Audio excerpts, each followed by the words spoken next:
Oracle's new role at the top of the ERP throne, lessons from government ERP implementations, and how to conduct a digital transformation at no cost. Those are just a few of the topics we'll cover here in episode 220 of Transformation Ground Control. Welcome to Transformation Ground Control. Ground Control. The podcast that covers everything related to digital transformation. This podcast features technology agnostic and international discussions related to digital strategy, software selection, implementation, change management, business process optimization, and everything else you need to know to make your digital transformation project successful. Whether you're embarking on an ERP implementation, supply chain transformation, or any other business or digital transformation, this podcast is for you. Now, here's your host, Eric Kimberling. 5, 4, 3, 2, 1. Ground control to Major Tom. Hello, welcome to Transformation Ground Control, episode number 220. This is the podcast that covers everything related to digital transformation. It's a tech-agnostic view of the world of change, technology, and process improvement, digital strategy, all the stuff related to digital transformation. So thank you for being here today. My name is Eric Kimberling. I'm the CEO of Third Stage Consulting. We're an independent consulting firm that helps clients throughout the world reach their third stage of digital transformation success. And joining me, as always, is our co-host, Darian Chwialkowski. Darian, thanks for being here today. Yeah, thanks for having me. Yep, exciting show and guest planned today. We're going to get into some social media questions to get started. We'll get into some newsworthy topics, including the headlines here. The two headlines we'll cover are, first of all, Oracle knocks SAP off the ERP throne. That'll be an interesting topic. And then IBM's AI agents are delivering $3.5 billion in productivity. So we'll get into a use case of how AI agents are actually delivering business value to at least some organizations. And then later in the show, we'll have our guest, our first guest, Ron Puccinelli, who is a government CIO who's recently named top 10 government CIOs in the United States. He's a two-time client of Third Stage Consulting. He's hired us twice now at two different organizations. And he's going to chat with us about lessons from government ERP implementations. And what I will say about that conversation, by the way, is yes, he is from the government. And yes, we're going to discuss government-specific case studies. But we've crafted the questions or framed the questions in a way that's going to be relevant to any organization in any sector going through digital transformation. So be sure to stick around for that. And then later in the show, in the last segment, we'll get into the $0 digital transformation. It may sound too good to be true, but we're going to talk about how organizations are potentially going through digital transformations without spending large sums of money on their projects. So we'll get to that later in the show. But before we do, what are some of the social media questions you've got queued up for us here today, Darian? Yeah, some good social media questions. These both actually are from LinkedIn. This first one is the Harbaro case demonstrates the golden rule, which recognizes organizations to map capabilities before processes and then select technology. The capability-driven approach avoids the operational disruptions that you've described. The challenge is what strategies work best for shifting executive mindsets toward this sequence. Yes. So that's in reference to some of the content I've published around Haribo, which is the gummy bear manufacturer. And they're a big global food manufacturing, food and candy manufacturer and distributor. And I did a case study about their, I think it was $500 or $600 million SAP implementation failure just a few years ago. And part of the problem they ran into is just the capability gaps between what SAP could do versus what they needed to do as an organization. And that really derailed the project and caused delays and overruns and all the stuff that becomes every CIO's nightmare, every executive team's nightmare when it happens. So I think mapping those capabilities up front and understanding what your needs are is super critical. And that's something that oftentimes gets overlooked. And too often organizations view technology as a sort of silver bullet that is going to solve all the problems and make life just so much easier without understanding or recognizing the gaps or the delta between what you need and what the software can do. And there's always going to be a tension there because no commercial off-the-shelf software is going to be able to do everything you need it to do. Especially these big ERP systems that were built for multiple industries and multiple scenarios. They just can't possibly capture every possible need that an organization might need. And so then the question becomes, well, which processes within our organization are we willing to forego and just say we're going to defer to how the software works, whether it's good, bad, or indifferent. But then there's other business processes that we say, no, actually we can't do that because it's a regulatory process or it's a source of competitive advantage or a differentiator for us. So we need the software to conform to what we do. And that tension and those decisions, that alone, just the decision making behind it can slow a project way down. So you want to make those decisions as early on as possible. Second of all, you just need to recognize the risks behind that, because there are risks for either direction you go. Some people would say, well, just don't customize the software and just conform to the way the software works and you'll be fine. That might be true from a technical perspective. It might make the technology deployment easier, but it's going to make it a lot more difficult from an operational and organizational perspective. So you haven't really fixed anything in that case. All you've really done is shifted the risk from one category to another. And so you can't assume that you got rid of the risk. You just made it a different risk, and now you've got to mitigate it. So you might end up having to spend more now on change management and operational process definition and all that stuff that takes time.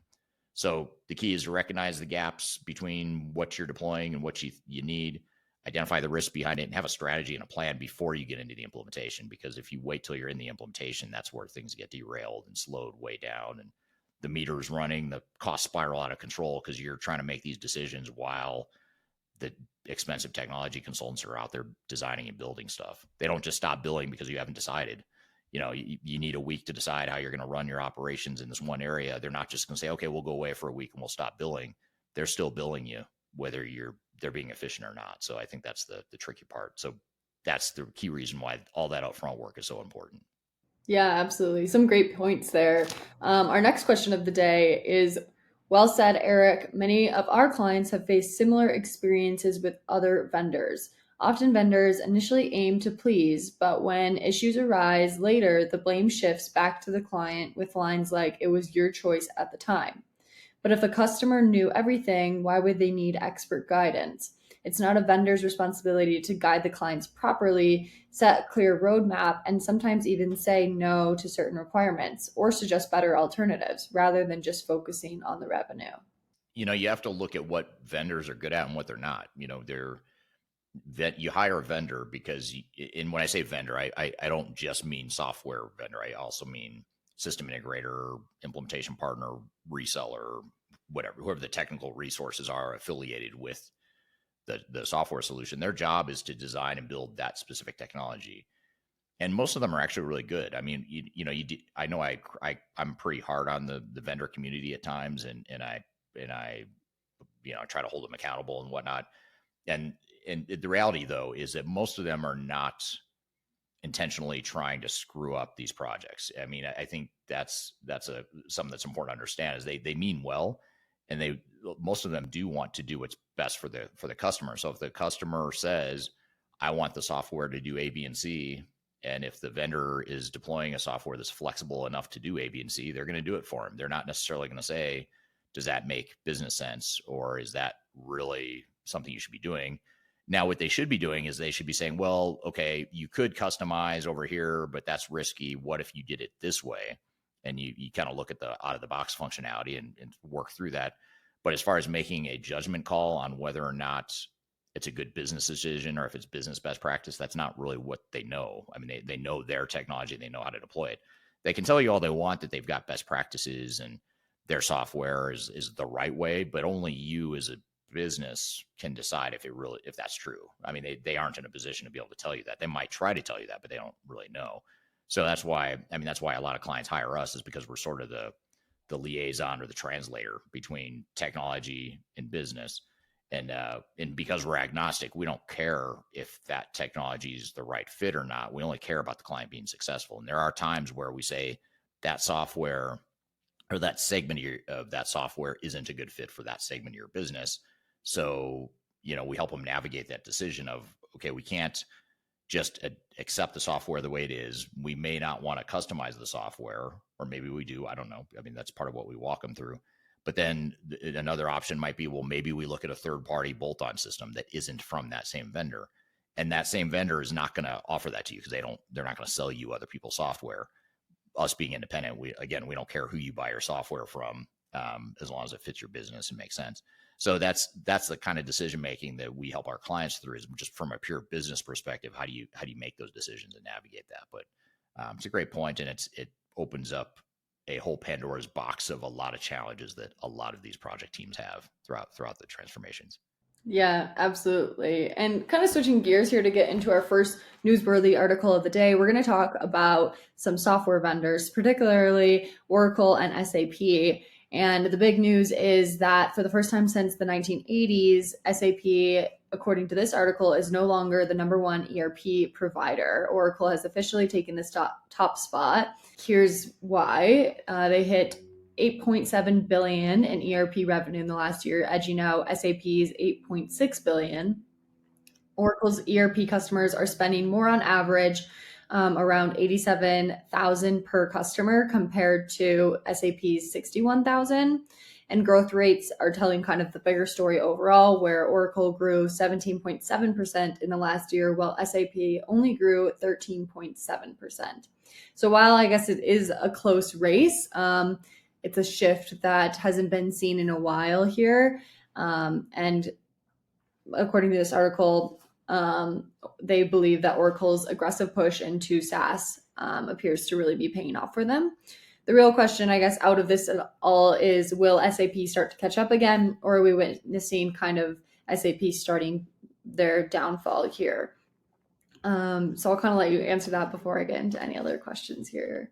No, it's interesting. I know in the past, Oracle has a bit more of a diversified business than SAP. They've got the database side and other infrastructure type services that they sell beyond core ERP. And I think there's a kind of a gray area in some of those numbers. And I haven't seen these numbers that you're referring to, so I don't know if this is true or not. I'm just speaking from the past. But historically, they have sort of tried to, spin the numbers a certain way to show that they're better than SAP. But I know in numbers in the past, when you dig into it, it's not really. I mean, they're a behemoth for sure. Don't get me wrong. They are, one of the big, massive ERP vendors. But whether or not they're bigger than SAP, I don't know. That surprises me a little bit, because we just see a lot more SAP customers out there in general. But that could be just bias in our sample or our client sample. So honestly, I don't know that it matters really. I mean, they're both massive tech companies. The fact that it's close, I suppose, even if they're not technically ahead of SAP, the fact that it's close might suggest that there's something going on with SAP. I think strategically, SAP is making some pretty poor decisions that are going to haunt them in the future, and I think it's going to hurt them. And I think I really do think they'll become obsolete in the future. I think they're the next Bond. When I think of Bond software, which I have all the respect in the world for the guy that started Bond software, but he built that at a time where things changed. It was in the 90s, and then by the early to mid 2000s, it started to decline, because they just the technology after he sold the company, they just didn't keep the technology up with the changing market. And I think SAP is doing that right now. They're sort of stuck on this monolithic ERP model, and they're stiff arming their customers into upgrades. They're chewing up a lot of money of their clients, and it's delivering questionable business value.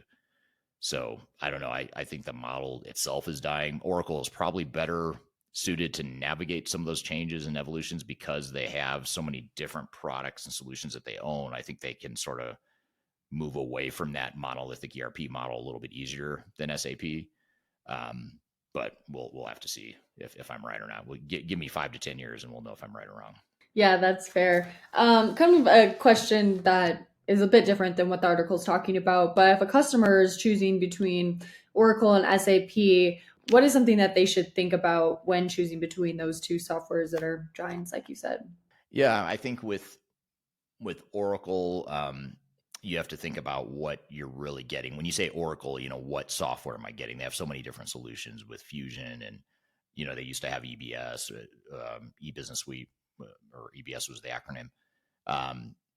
They also owned, or still own technically, PeopleSoft and JD Edwards and some of these other Siebel, some of these sort of best of breed ERP and CRM solutions.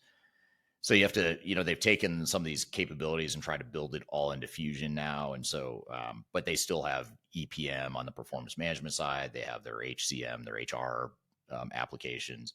So they do have a lot of different systems. You just have to know, on one hand, the positive is that you have more to choose from with Oracle, but on the flip side, you have to know exactly what you're getting and what you need from Oracle because they have so many different things. So I think it could be a more flexible model. It could be more of a best of breed fit for you. Whereas SAP historically has had more of an integrated solution that is one application, which could be good or bad depending on what your needs are. I will say that SAP is sort of, I think they've acknowledged that they can't satisfy the needs of all their ERP customers because they've gone out and acquired Ariba and SuccessFactors, Business Objects, Concur, all these different applications that are sort of best of breed solutions. They've gone out and acquired them, and now they offer those solutions as sort of a bolt-on to S4HANA. So I think that's their acknowledgement, perhaps, that S4HANA is not the silver bullet answer to the mass ERP market, and they need these other solutions to plug the holes. So anyway, so that's, in my opinion, that's sort of diminished their value historically, which was the more integrated ERP solution model, and now it's becoming a little bit more of a best of breed. Which, back to my point about Oracle, that could be a advantage. So I think you just have to really understand what you're getting, what the needs are, which one's going to give you more flexibility. I think in general you're going to get a bit more flexibility with Oracle, whereas SAP is going to be more suitable for a big global company that's trying to standardize their operations. That's more kind of like the SAP S4HANA sweet spot. So you have to look at some of those intangibles, and then of course all the tangible requirements definition that you would do for any software evaluation. So we actually have a software selection guide on our website you can download for that. So we'll have to include a link to that in this podcast episode, but it's a guide to software selection that'll help you navigate decisions around SAP versus Oracle or any other system you might be evaluating as well. Yeah, absolutely.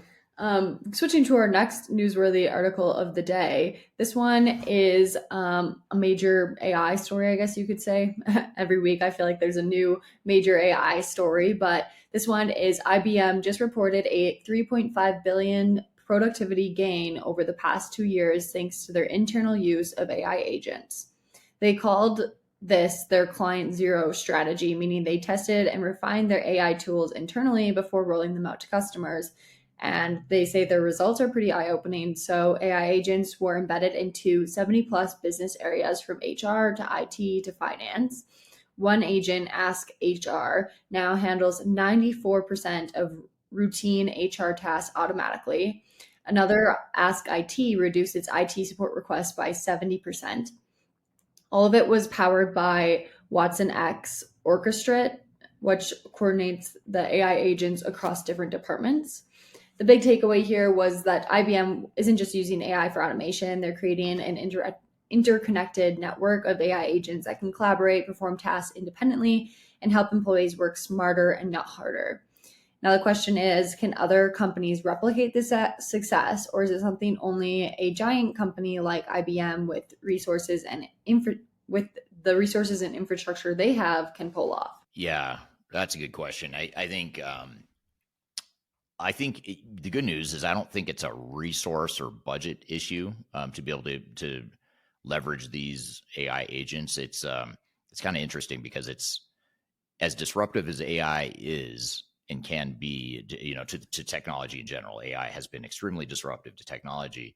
It feels like AI is not going to be as disruptive to business users, and I don't mean it's not going to be disruptive like help them. I just mean there's not as much risk with AI. There are risks for sure, but when you think about using AI agents, for example, instead of versus implementing a new ERP system where you've got to rip out all your back office systems and migrate all that data and get everyone comfortable with a brand new system, AI sort of is a little bit more stealth, I guess you could say. Like in an organization, you can get more stealth value out of it, where you could deploy AI agents like IBM has without necessarily having to go spend tens or hundreds of millions of dollars implementing new technology like you would with an ERP system. So I think if anything, it's actually giving smaller and mid-sized companies a bit more of a level playing field now, Now, I will say that IBM, probably being a tech company, is going to be more innovative and more technology forward. So they're probably just going to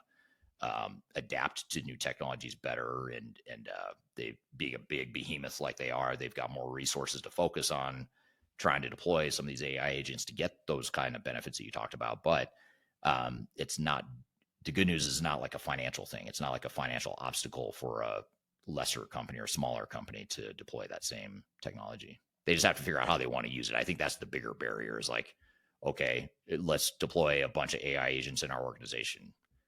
What does that mean? Like, what, how, where, what are they going to do? What, all that stuff, and that clarity and definition has to happen at some point. Even if you want to experiment, that's okay. But at some point you've got to experiment and say, okay, this is working, this isn't. Let's take the one that's working and scale it across the company. And let's ignore the stuff that's not working. It's a distraction. It's not adding value. So let's not focus on that. So there's a lot of experimentation that needs to happen within an organization. But once you find something that works, you can start to scale it at speed, a lot faster than you could do like a normal enterprise tech project. Yeah, absolutely. One question to kind of go with that: how can companies avoid overwhelming their employees as they start to integrate more AI into daily workflows? It's a good question. I think first of all, you have to take away the fear of AI. If you can take that away to where it's like, hey, we want you to use this tool not as a replacement to you, but almost like your own personal assistant. Like this person being the AI agent is here to help you, and it's free. Well, not free, but we're not having to hire a new body, but it's just someone that's there to help you. So I think take the disarming nature of it, or the disarming activity is important. And then also just giving clarity, of like looking like you would with any sort of enterprise tech project. You would look at requirements, you look at your current state processes, you look at pain points, you define some requirements.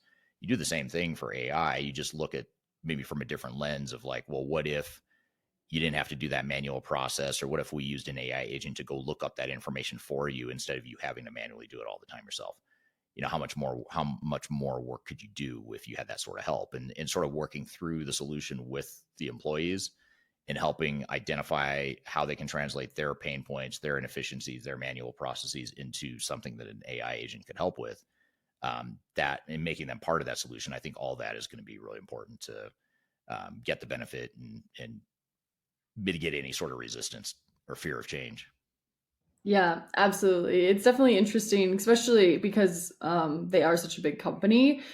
I guess in your take, for mid-sized companies or smaller companies, to build this network of AI agents, what is the proper way to kind of start building it in the company?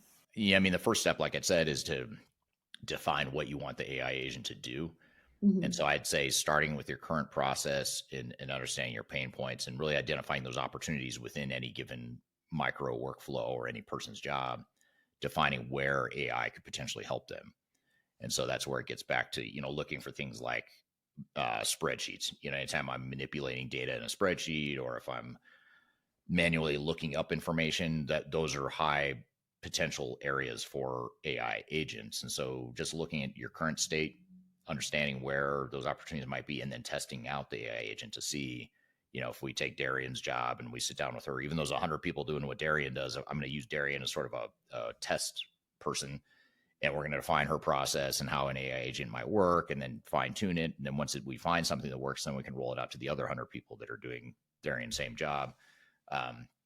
So that's what I would do to get started. And I would also look for high volume transactional areas. Anything that involves high volumes of transactions or high volumes of information, that's a perfect use case for AI. So I'd look for manual processes, inefficiencies, looking for information, disparate data, high volumes of data.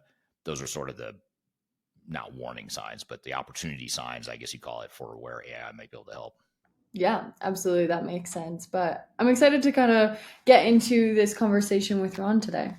Yeah, should be a great conversation. Really looking forward to it. He's a repeat client of ours at Third Stage Consulting. He's hired us twice now at two different organizations. One was with the city of Fairfield. The other was with city of Menifee. And in both cases, we went through an ERP evaluation and selection, and then we helped them through the implementations in both cases. And I wanted to have him on the show as a first-time guest to talk about some of the lessons learned from his experience as a government CIO leading ERP implementations. But if you're not in the government or public sector space, fear not. You will get lots of lessons, plenty of lessons that apply to any industry. It just so happens that he's in government, but I'd say 80, 90% or more of the lessons we'll talk about is going to apply to any sort of industry. So we're going to bring him on the show here in just a moment. And then later in the show, we'll talk about the zero-cost digital transformation and whether or not that's a reality or a possibility. So got a lot more to cover. We're going to take a quick break. We'll be back with more Transformation Ground Control.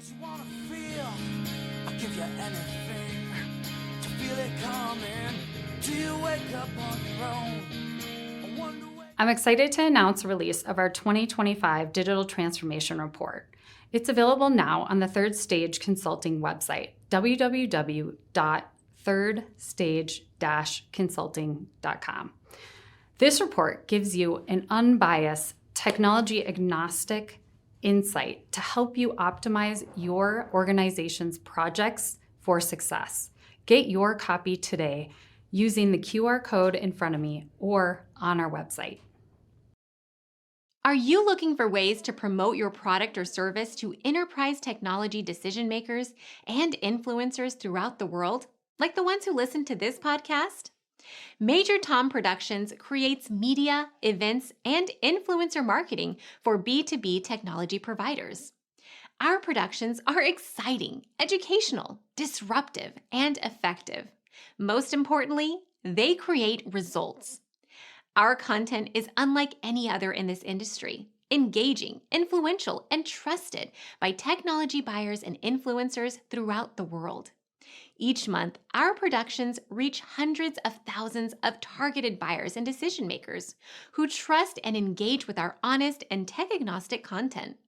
With long-tail viral results and engagement with our content, Major Tom Productions provides a way to reach your target market and create awareness, calls to action, and a connection with potential customers.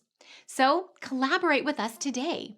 Learn how we can feature your product or service on podcasts such as Transformation Ground Control, Journey to S/4HANA, and Journey to Dynamics 365.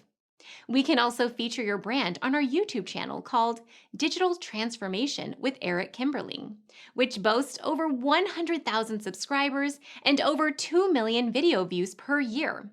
You can also participate in our in-person events, including our Digital Stratosphere Conference. Contact us today to learn more. We can tailor a marketing campaign that works for you. We look forward to helping more people learn more about and become engaged with your brand.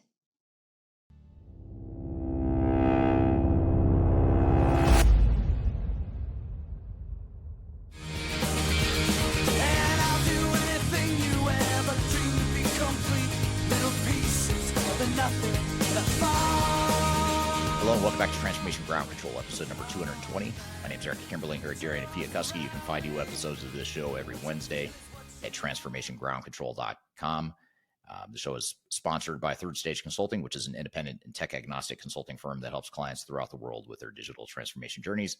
And the show is produced by Major Tom Productions. If you'd like to collaborate with us on this podcast and other content produced by Major Tom, I've included contact information below that you can reach out to us to discuss that. So I'm excited for our next guest, first-time guest on the show. We've done 220 episodes of the show, and this is the first time we've had him. So better late than never, but glad to have him. He's a repeat client of ours here at Third Stage Consulting. He's hired us twice at two different city organizations, and we've been involved in their ERP implementation in both cases. So I wanted to have him on the show to talk about some of the lessons from having done multiple government ERP implementations, as well as private sector implementations as well. So he's a unique person in that he's worked both in the private and the public sector spaces. So a lot of lessons, regardless of what industry you're in. But with all that being said, I want to introduce our guest, Ron Puccinelli. Ron, thanks for being here today. Thank you, Eric. Great to join you. Thanks for being part of this. I've known you for several years now. You've been a repeat client of ours at Third Stage, and yet we've never done a podcast interview until now. So I suppose it's better late than never, but I feel like it's overdue that we had this conversation. So thanks for being here today. For those that don't know you, tell us a little bit about yourself and sort of just your background and what you do. Sure, thank you. So my background, I've been doing IT as a CIO for over 20 years, both public and private sector. So I'll be drawing on both of those experiences as I'm answering your questions. Uh, Most recently with City of Fairfield in Southern California in the Los Angeles Riverside County area. Prior to that, up in the San Francisco Bay Area, where I'm currently at, if you can't tell by my background. Been doing this for a while. ERP is one of those interesting things where kind of like once you touch it, that's all you can do. But there are many lessons that you can take from an ERP or other kind of digital transformation and apply to almost any other type of large scale IT project. And I'll try and draw some of those parallels for you as well. Yeah, absolutely. And that's a great point, that everything we talk about today and the questions that we've come up with to talk about here today, and hopefully even the audience questions, yes, we're going to focus on your background experience with government IT and government transformations, but so much of this stuff is cross industry and lessons that can be applied across the board. So a great point. Now, how did you get, you've straddled between public sector and private sector. You've done both. How did you end up in getting involved with ERP implementations in government entities?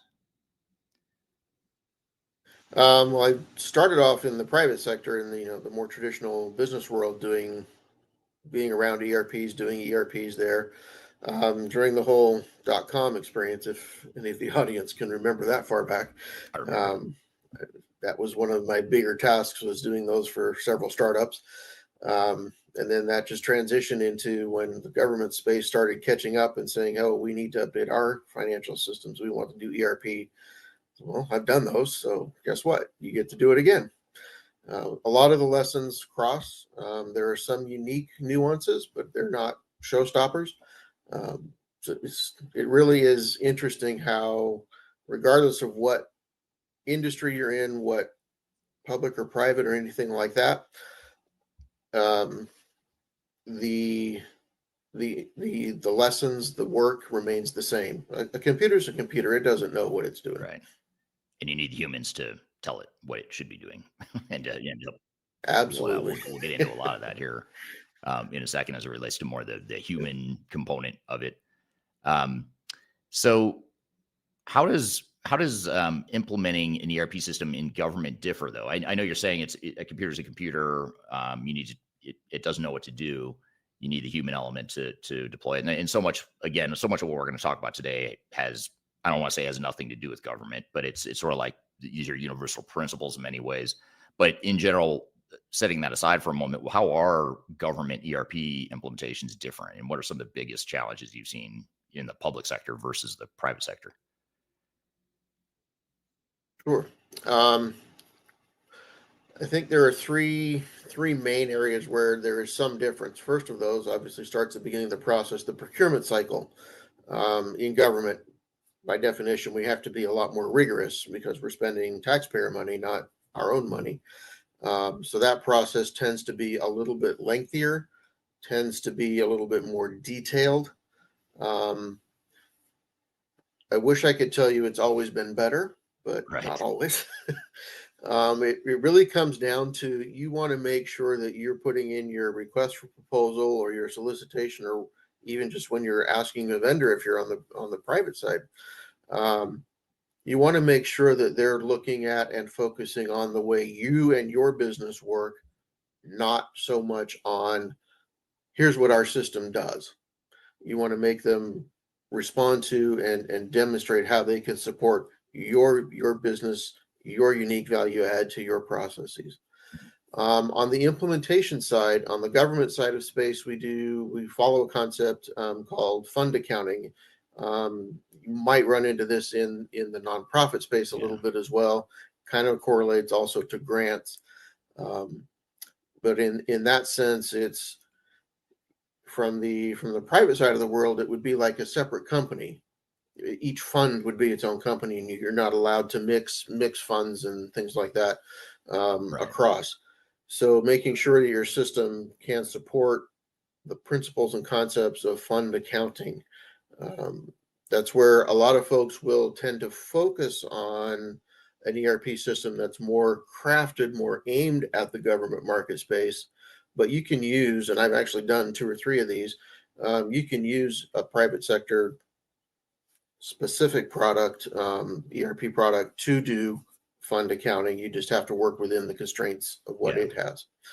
And I think lastly, the biggest difference is how fast the rate of change, the rate of absorption in your organization, and that's always a tricky balance.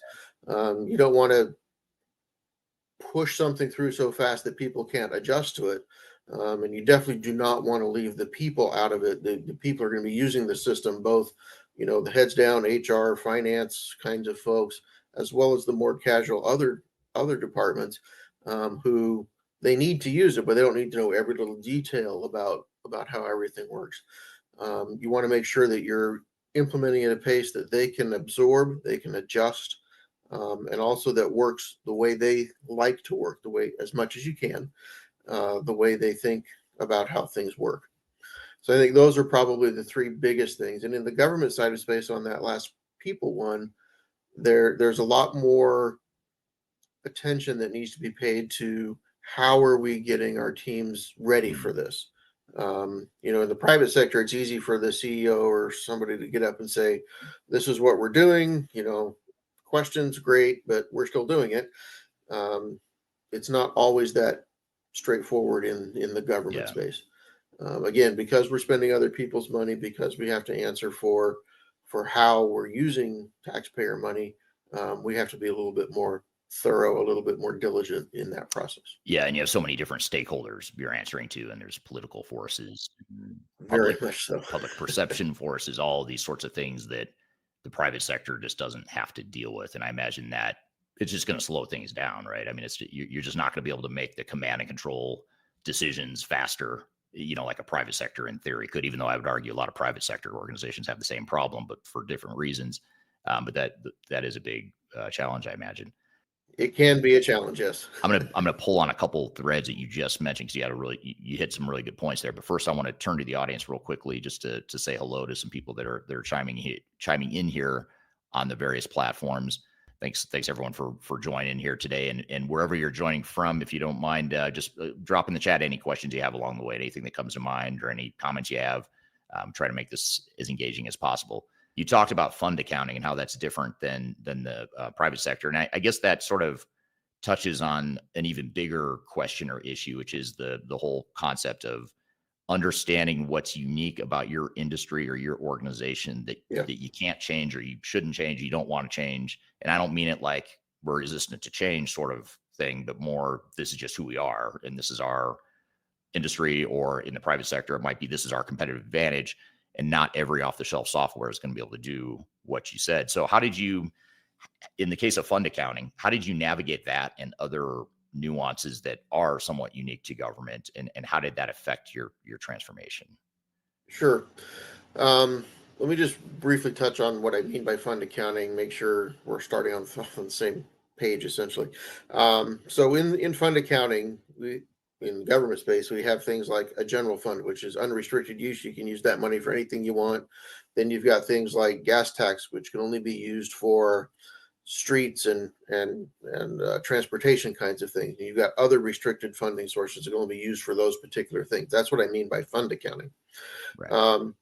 So that all goes back to, in the beginning, when you're doing your selection process, your solicitation process, you want to clearly identify what are those kinds of requirements. In the case of government space, fund accounting is not optional. It's legally required. We can't change it even if we wanted to.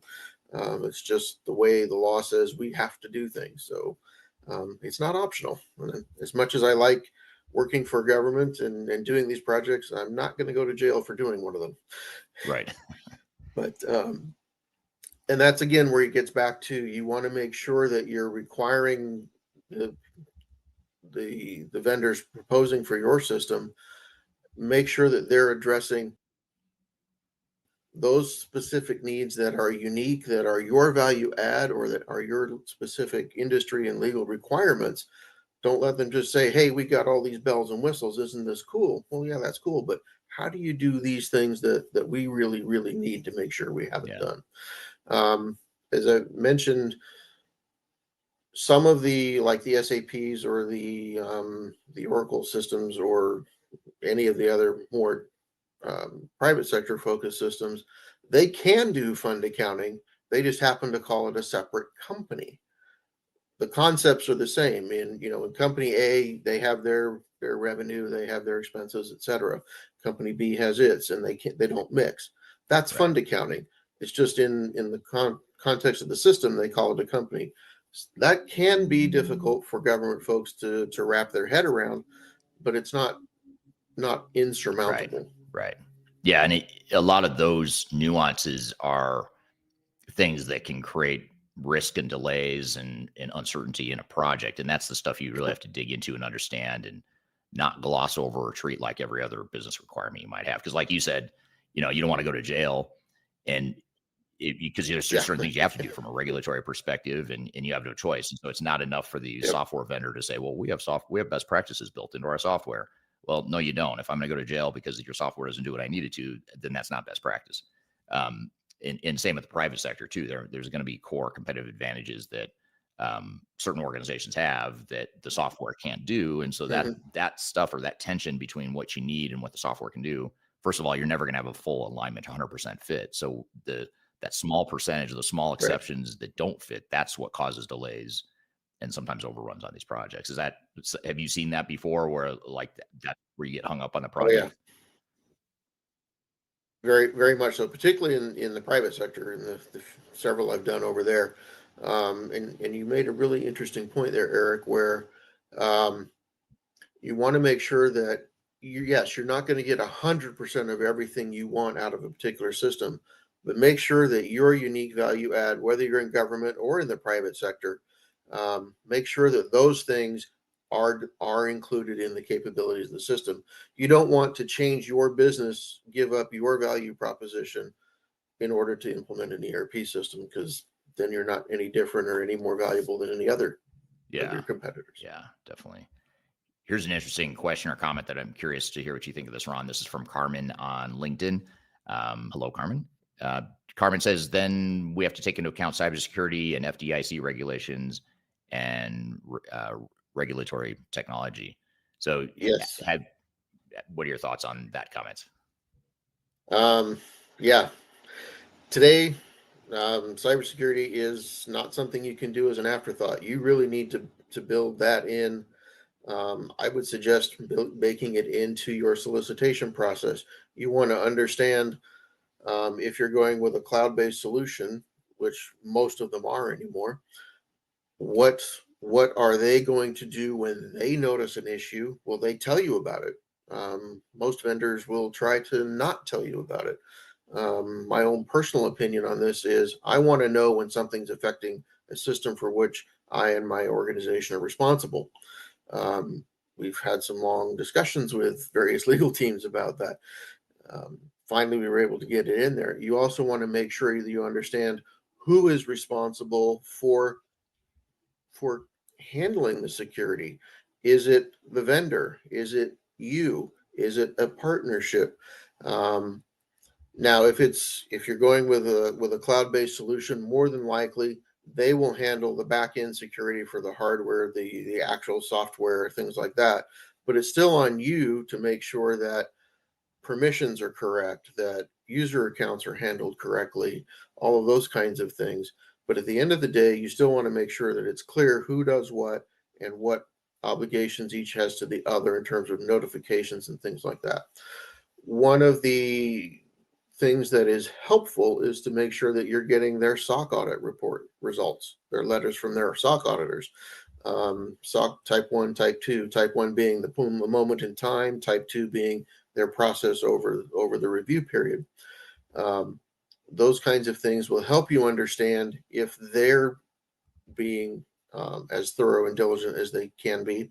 And it also helps you with your cyber insurance, with your risk management on your side, to understand where your risk is and how much risk you're taking on when you agree to go with one of these systems. In terms of FDIC or any of the other regulatory requirements, and I've had to deal with FDIC, with FDA, with Food and Drug Administration, and several others.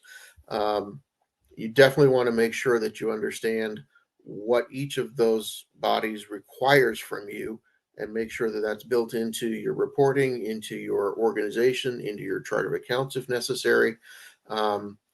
And at the end, you also want to take into account the audit process. Are you doing an annual audit? In the government side of the space, we have to do something called an annual consolidated financial report, ACFR. That's where you roll everything up together and present it as a public document and say, across the fiscal year, this is how we spent the taxpayers' money. Some systems do that creation really well, some don't. You want to make sure you understand how that's going to work. You also want to make sure things like auditors, is there a way to have a specific audit type of account that has visibility but can't make changes in your system, as opposed to giving them full sysadmin rights to your system? So those kinds of nuances. And again, that doesn't matter whether you're on private or public. It's just things you need to pay attention to in your system. Yeah, and that's, you hit a few good points. In one in particular is that when you think of cybersecurity, oftentimes we think about hackers, getting into our network from the outside, and that obviously is a big threat. That's an increasing threat for public sector and private sector organizations.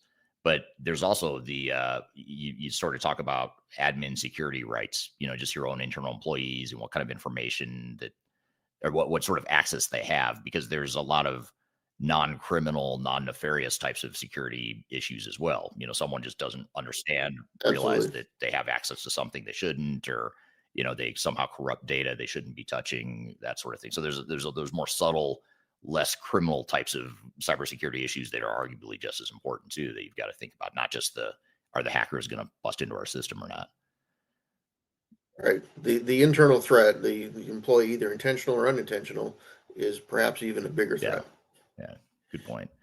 And just as a follow-up to that, Carmen had a follow-up here, or just a follow-up comment, I suppose it is. So Carmen said, as a follow-up to her question, also very important as someone who understands risk management, fraud prevention, understanding regulatory technology is key. Absolutely. So can't forget about regulatory stuff, cybersecurity, fraud prevention, all that stuff may not be as sexy and cool as some of the other enterprise technology stuff we talk about, but it is something that has to be done as part of this. So here's a really interesting question from Jeremy on LinkedIn. It looks like he's on LinkedIn. So Jeremy says the sponsor is a key role in any ERP implementation. And I'd say in the private sector, just to add to that, in the private sector, oftentimes you have the CFO or maybe the COO, sometimes the CIO, someone at that level, ideally from the business, though, someone who's more on the business operations side that can be involved is typically the sponsor. But from what role does a good government implementation sponsor come from? In other words, what are the typical sponsors or leaders within a government ERP implementation? Excellent point.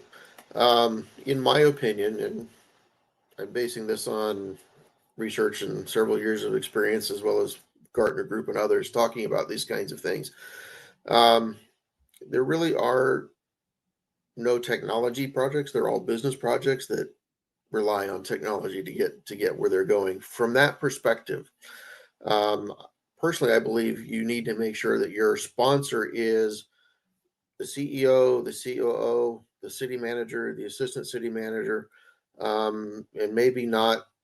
It could be the finance chief financial officer. It really should not be the CIO, the technical person.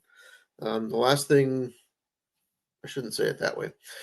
The one thing I want to try and avoid is IT said this is how we're going to do it. No, this is how the business needs to work. I need finance to tell me how they want their process to run. I need human resources to tell me how they want their processes to run. We all roll up and we all report up to somewhere there's a chief executive.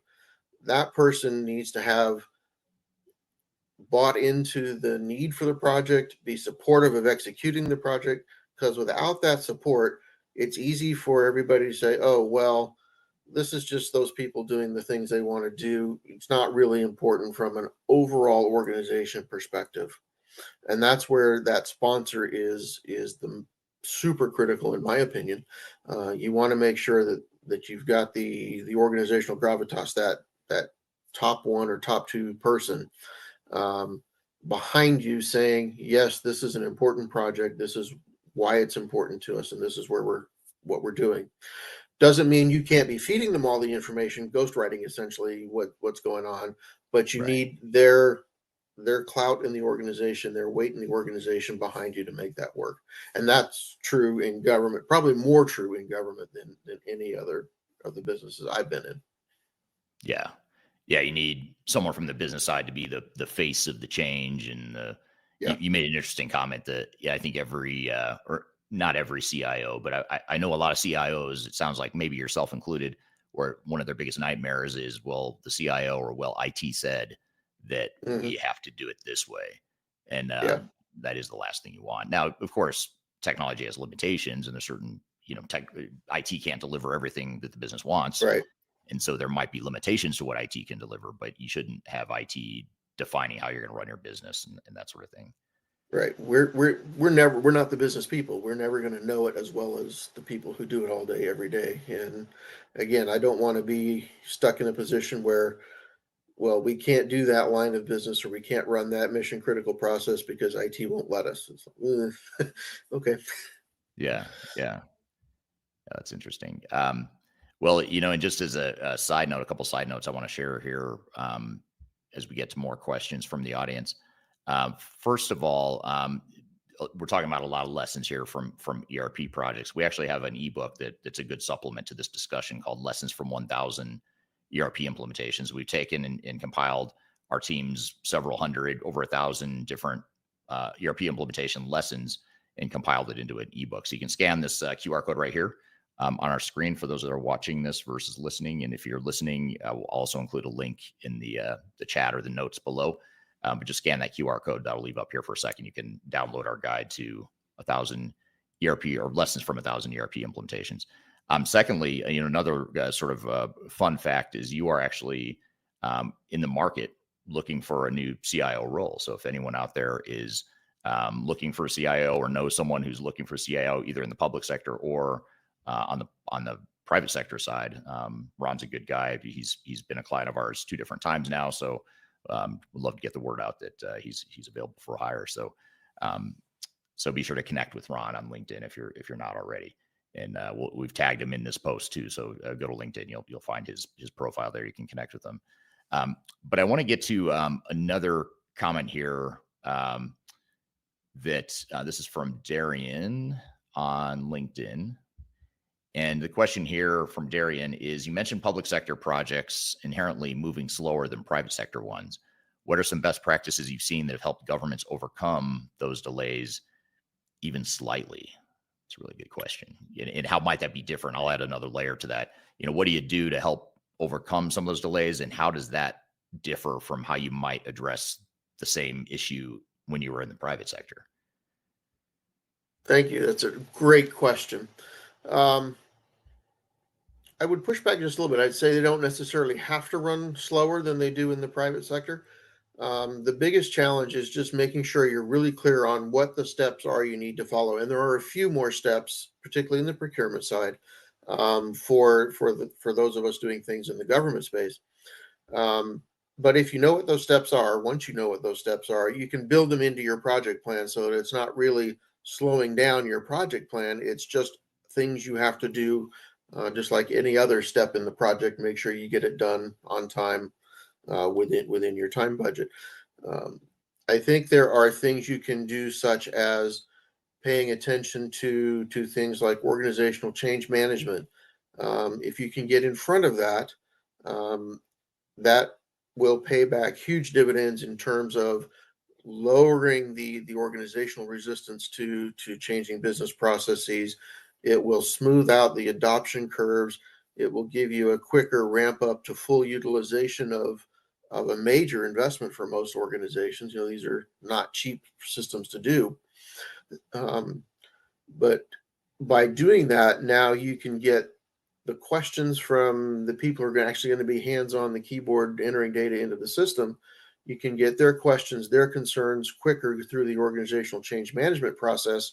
incorporate that into your training efforts prior to go live and post go live. You can address any questions during the project so that they don't come up to the day before go live. It's like, I don't know what I'm doing. I don't like this. I don't like that. Build that into your process so that you don't end up in those kinds of situations. It really just comes down to, I think, understanding the steps that are different that you have to do, building those into your project plan, and then staying as connected to the organization as you can and understanding where they are, for lack of a better word, mentally are they ready? Are they worried? Are they, where are they in their process of adopting this change? Because at the end of the day, if you're dealing with people, money, or assets for your organization, you're going to be touched by an ERP system, even if all you do is get a paycheck. That's a pretty important thing for most of us. But you want to make sure that process is not overly complex and overly stress-inducing, for lack of a better way of saying it, to the whole organization. Yeah. That's a great point. And here's a comment from Paul on LinkedIn. Paul says, IT said this is how we should do it, quote unquote, is spot on. The business case needs of each work group needs to be addressed in ERP planning and rollout. They are the customers. This is especially true in government. So great. Absolutely true. It's not a lot less important in the private sector, but it's very, very true in the government space. And that's why with ERP projects and even other large scale tech-enabled projects that I work with, I partner with my internal clients, departments, 1, 2, whatever the number is, so that when we're pitching it, when we're reporting on our progress to the decision makers, to the constituents, to whomever it might be, my business partners are saying, this is the value we're getting out of it. I'm there saying, this is where we are in the implementation and the technology side of it. Because at the end of the day, if all you're doing is looking at the technology side of a project, you're never going to find the value. All you find is the expense and the cost. It's just the nature of what we do.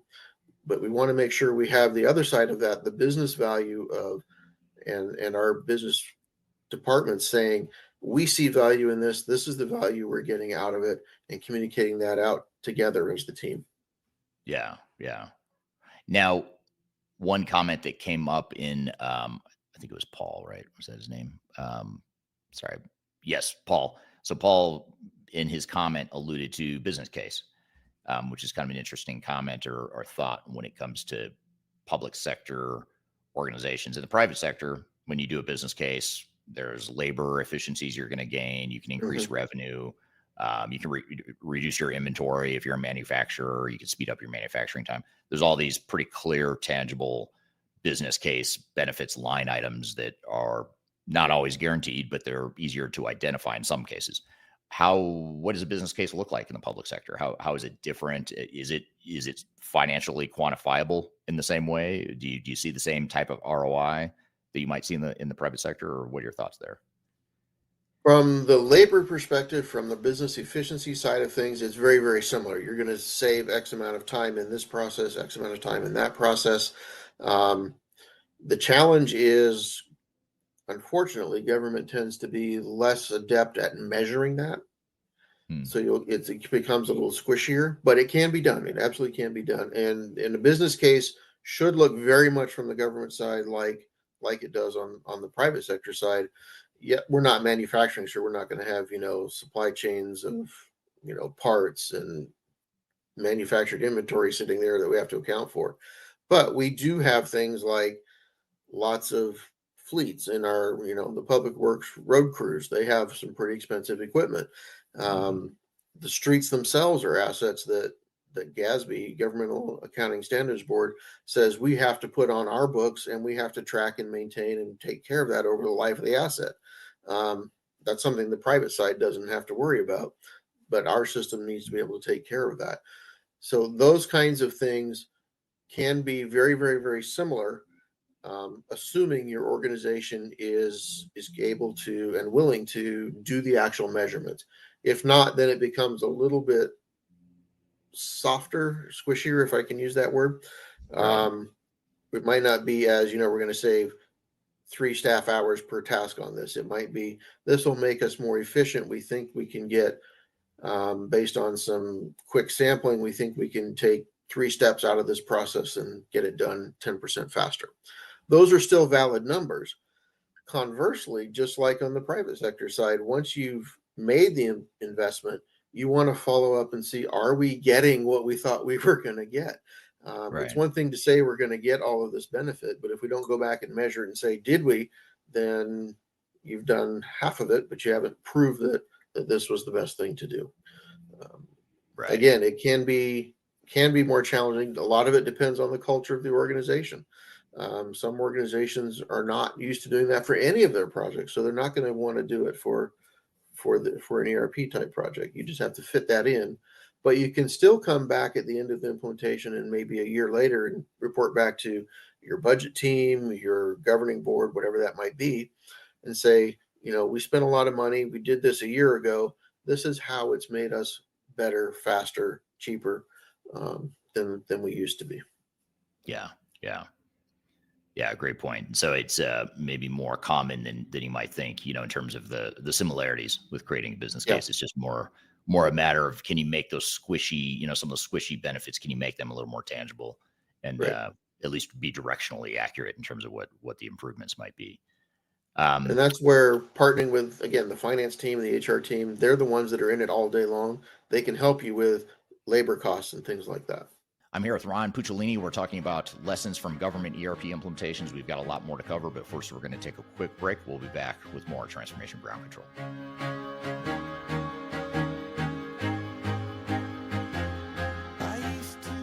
My name is Eric Kimberling, and I'm the CEO and founder of Third Stage Consulting. Before we dive too far into today's content, I want to invite you to learn a little bit more about Third Stage Consulting, who we are and what we do. I've included a link to a video right here that describes Third Stage in a bit more detail. It talks about our story, our history, our philosophy, our clients, our service offerings, and that sort of thing. But in general, what Third Stage Consulting does is we're an independent and tech-agnostic consulting provider. We help clients through their entire digital transformation life cycles, beginning with digital strategy, software evaluation and selection, all the way through and including implementation planning, implementation readiness, and the actual implementation itself. We're technology agnostic, so we only represent our clients' best interests. We do not represent software vendors. But having said that, we work very closely with software vendors, all the leading players that you can imagine we've worked with, both in helping clients evaluate and select them, but also in helping clients implement those solutions as well. So we have a very broad, objective, agnostic view of the market that is meant to really represent your interest as you go through your digital transformation. I also encourage you to scan this QR code right here to get access to our resource center. This resource center has a ton of information, ton of ebooks that are free.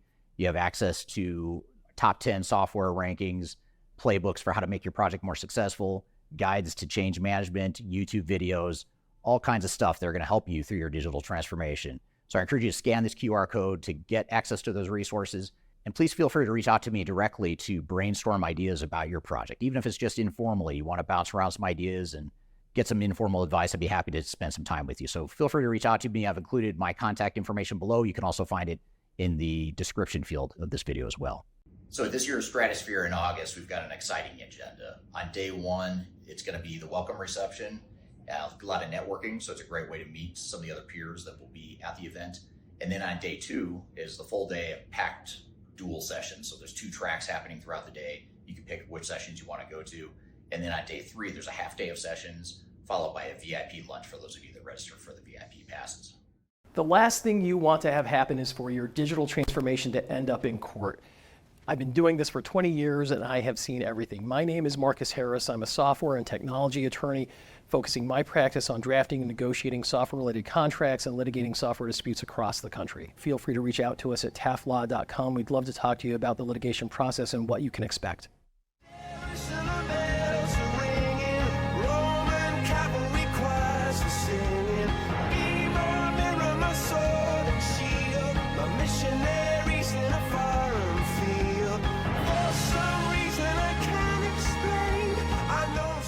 Hello, welcome back to Transformation Ground Control, episode number 220. My name is Eric Kimberling here with Darian Chwialkowski. I'm here with Ron Puccinelli. We're talking about lessons from government ERP implementations.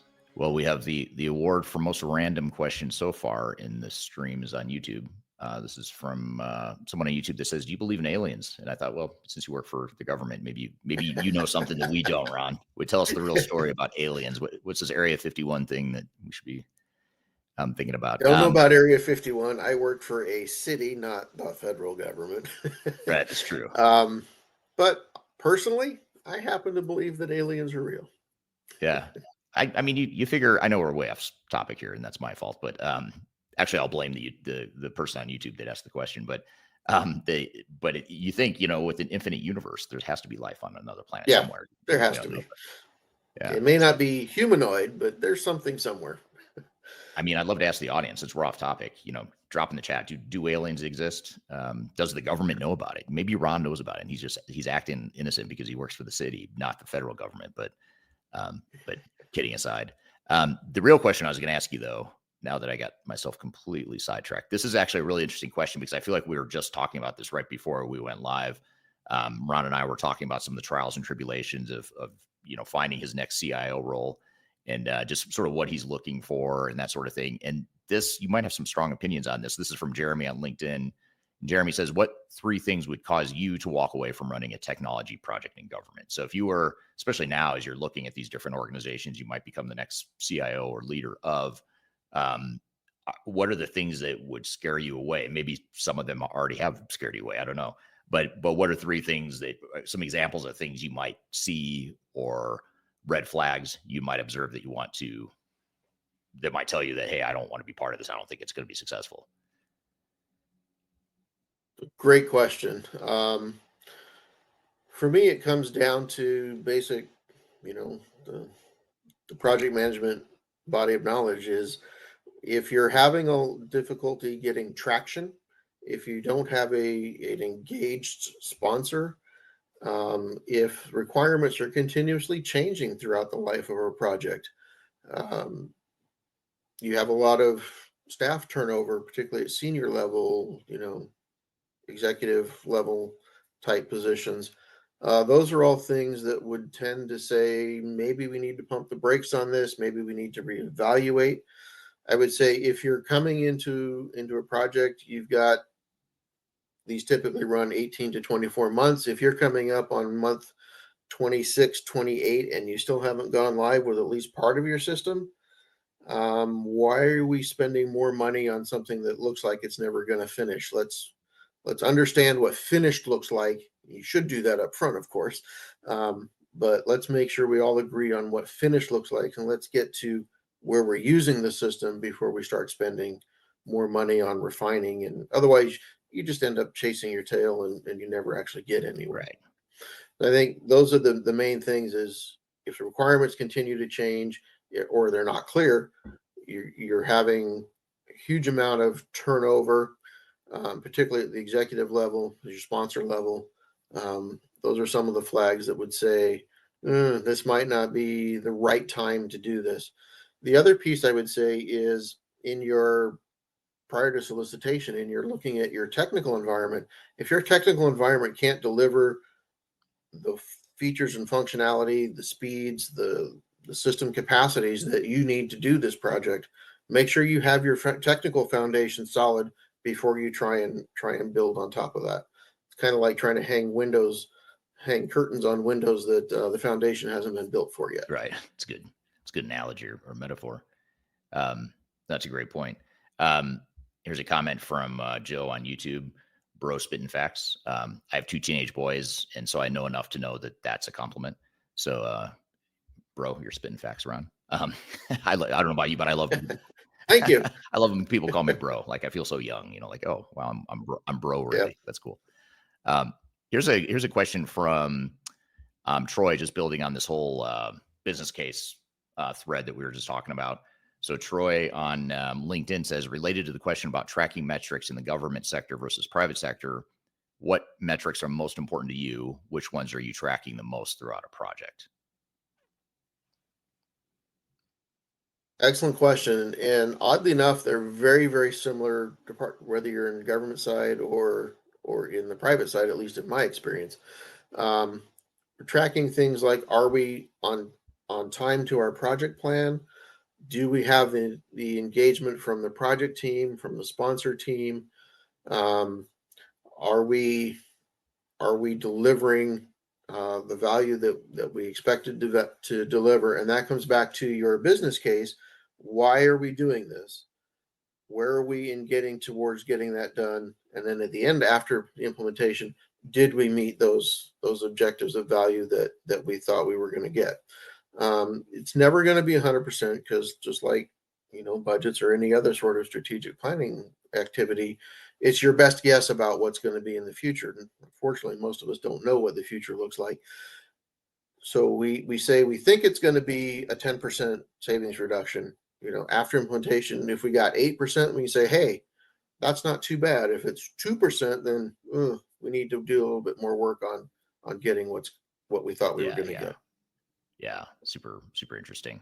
Now, one thing I didn't ask you earlier that I probably should have asked you sooner is just when you look at your last two projects at City of Fairfield and City of Menifee in California, what system or systems were you deploying in those two cases?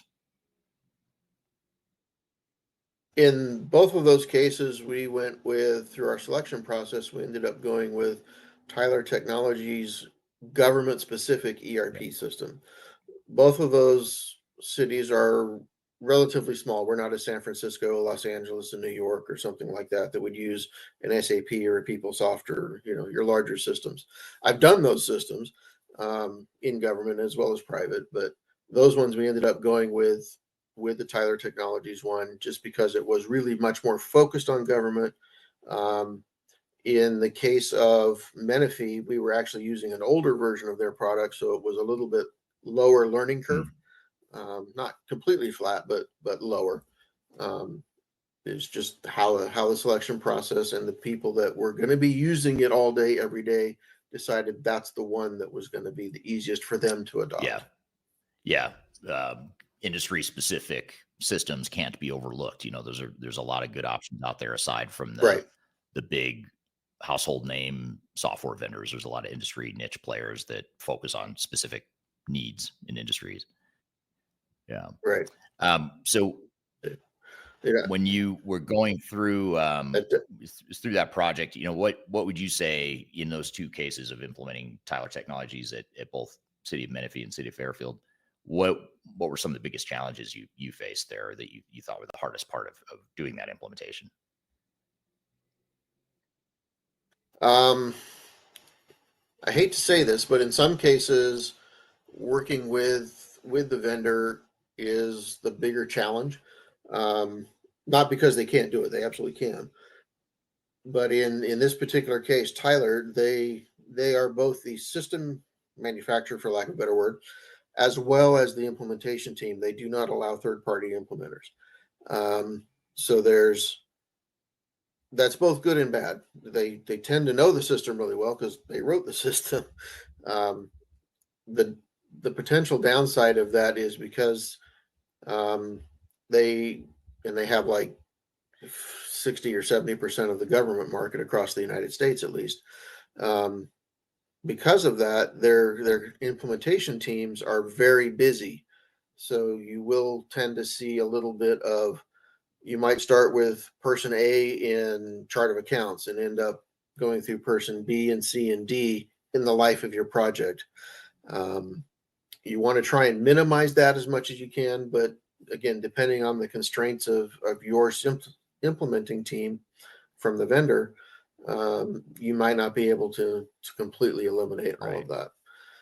I think the other big challenge is remembering that, and this is true regardless of who you go with, the implementations team's focus is on getting to implementation complete.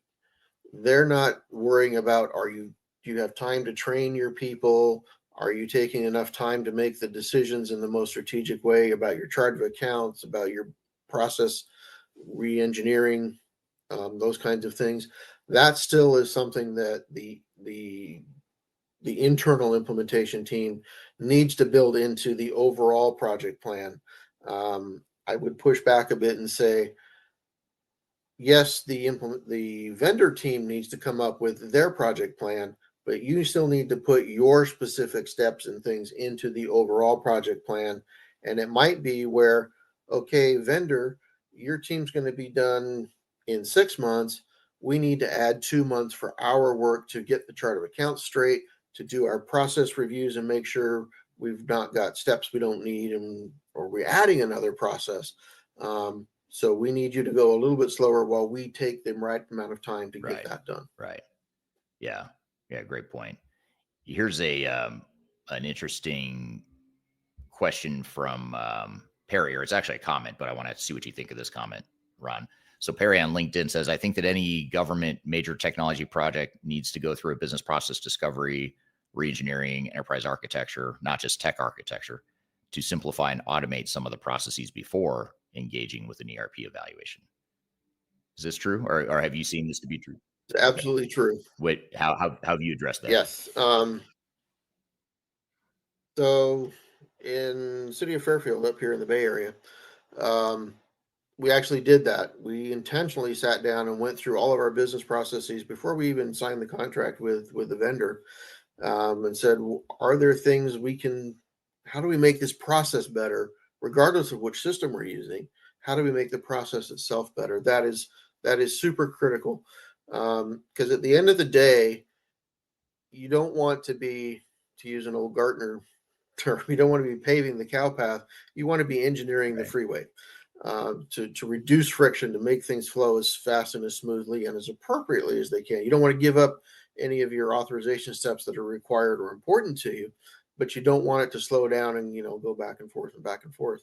Anecdotally, I can tell you that in some of these reviews, we find things like, well, this one piece of paper needs to go from the first floor to the second floor to the fifth floor to the ninth floor, back to the first floor, and it makes that loop 3 times, and only one person signs it. Nobody does anything with it otherwise. Well, why are we doing all that? Let's just have the one person get what they need.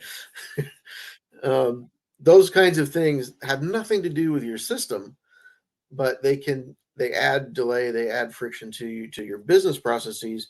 And again, that's getting back to, we want to engineer the most streamlined, efficient process and then automate it, as opposed to just automating a bad process. Yeah. And that gets overlooked a lot. I think people think that they have to find and deploy the new technology before they can improve their processes. And so many of the process improvements are not necessarily just technology related. A lot of times it's just, you got a kludgy broken process because it's sort of just morphed into this mess of a process that if you just clean it up and, sort of streamline it using what you've got, there's a lot of value you can get in the short term. And it also, from a change management perspective, it sort of incrementally introduces change slowly instead of all at once, one big massive change. It allows you to sort of incrementally adjust to some of these improvements along the way. Right.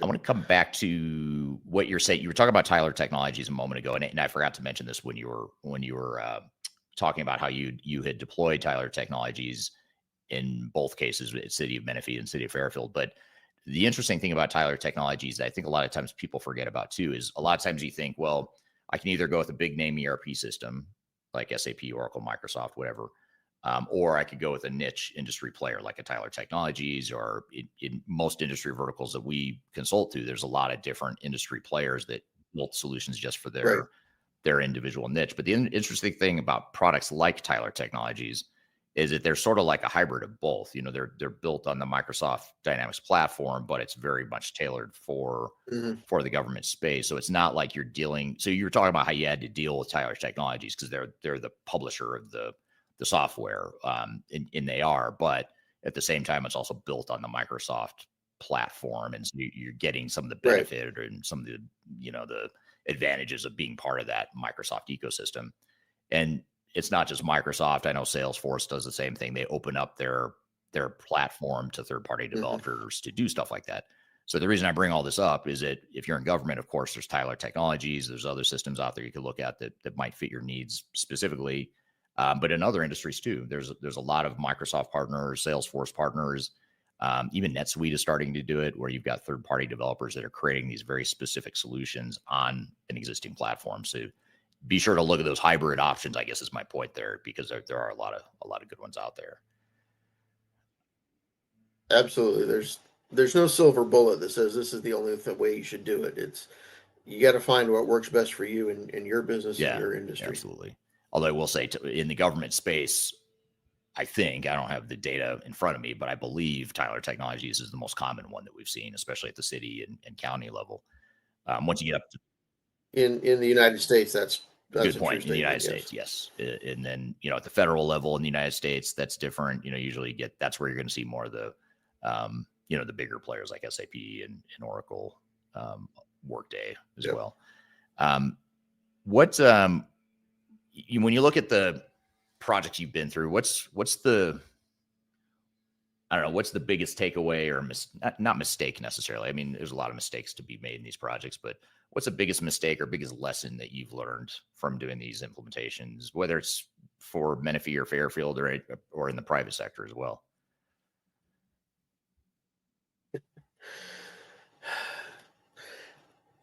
As odd as it sounds, I think one thing to remember is no plan ever survives first contact with the enemy, in this case, the project.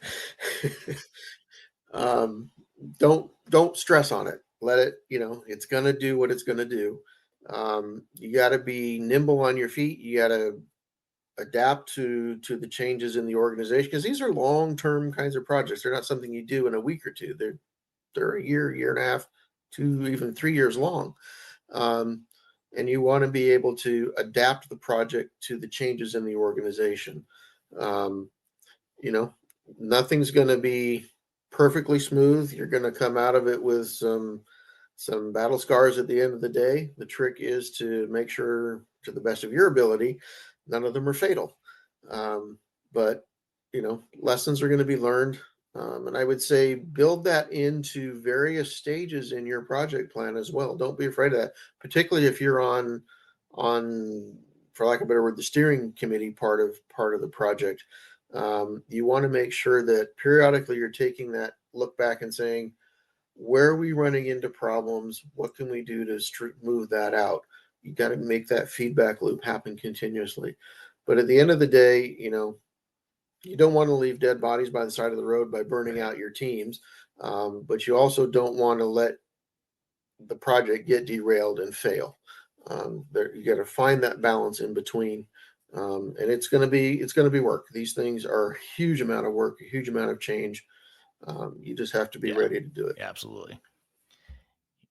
Just to circle back on the alien thread, Perry on LinkedIn says that we are the aliens on Earth. So I think we've settled the whole are there aliens, or do you believe in aliens? Maybe we've settled that whole debate, but I'm guessing probably not.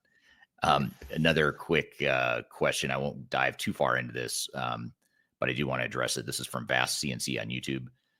Vast says, where does Palantir enter the picture? LOL. So it's a joke, but actually Palantir is something that's used quite a bit for bigger federal and countrywide government institutions, not only in the US, but it's internationally as well.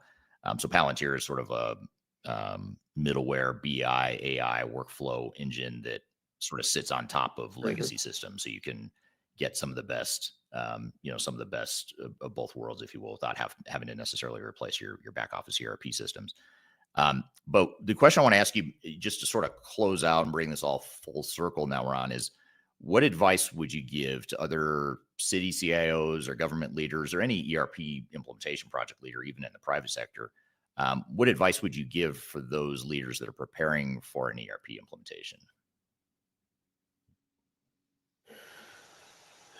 Pack your patience. Yep. If I could just touch on the Palantir piece for a moment. Part of what you want to do in an ERP system is recognize that it's not going to do everything that your business does. You're going to need those middleware integration points. Make sure you know what those are up front. Even if you're not doing anything with it, just make sure you know what it is you're going to need to do down the road, so that you can build that into your system requirements and into your system. I would say if you're an organization looking at considering doing an ERP implementation, or even just a more general digital changeover in your business processes, don't forget to do the important work of defining what is the reason we're doing this. What's the business reason we're doing this? If that's not clear, it's going to be a struggle to get success. Build in time for your organization to understand, to do the organizational change management, for them to understand the what, the why, the how, and as much as you possibly can, get them engaged in defining the how, through your project teams, through your implementation teams, through your training processes. Build in as much of that feedback as you can on, they're the ones doing the work. They know best what they need. Let them help you define and drive all of that. The other thing I would suggest is periodically build in a report back to your governing board. In city cases, it's the city council or the board of supervisors if you're at county level, your board of directors if you're in the private side. Build back a periodic, here's where we are, here are the next things that are happening. We found problems, we've not found problems. Finally, the last thing I think I would add in there is we want to make sure that while we're staying in budget, this is kind of like remodeling a house. You never know what's in the walls until you open them up. You want to build in some contingency in your budgets to handle any of those surprises. Don't use it all in the first 2 weeks of the project either, but you want to be able to handle whatever surprises you find in the process. Great advice, and surprises are a necessary evil in these sorts of projects, and there's a lot you can do to minimize the amount of surprises you have. But like you said, you talked earlier about doing some of that upfront work to define the way your processes are going to work and that sort of thing. There's a lot of phase zero planning type stuff you can do to mitigate risk. Obviously, choosing the right technology or technologies that mitigates your risk, but you're never going to fully mitigate or eliminate the surprises in these projects. And so knowing that you've got some buffer in there is important. So it's really important too, not to fall victim to the false hope that I'm using a commercial off the shelf system with best practices. How hard can it be? Or another one we hear a lot is like a lot of CIOs, a lot of executives, especially like CFOs and COOs, people more from the business side. A lot of them will say, well, change isn't going to be that hard because people hate the systems we have. So they're going to love the new system. And that's might be true, but once you dig in and start screwing up people's jobs and changing it and moving stuff around, it's that who moved my cheese, concept. That's where people start to feel a lot more threatened. So good stuff. Good advice. And I appreciate you being here today and sharing some of your lessons with us. What's the best way to connect with you? Is it LinkedIn? Is that the best place to connect with you? I'm on LinkedIn. I will accept any request to connect. And I appreciate the opportunity, Eric. This is a lot of fun to talk about this.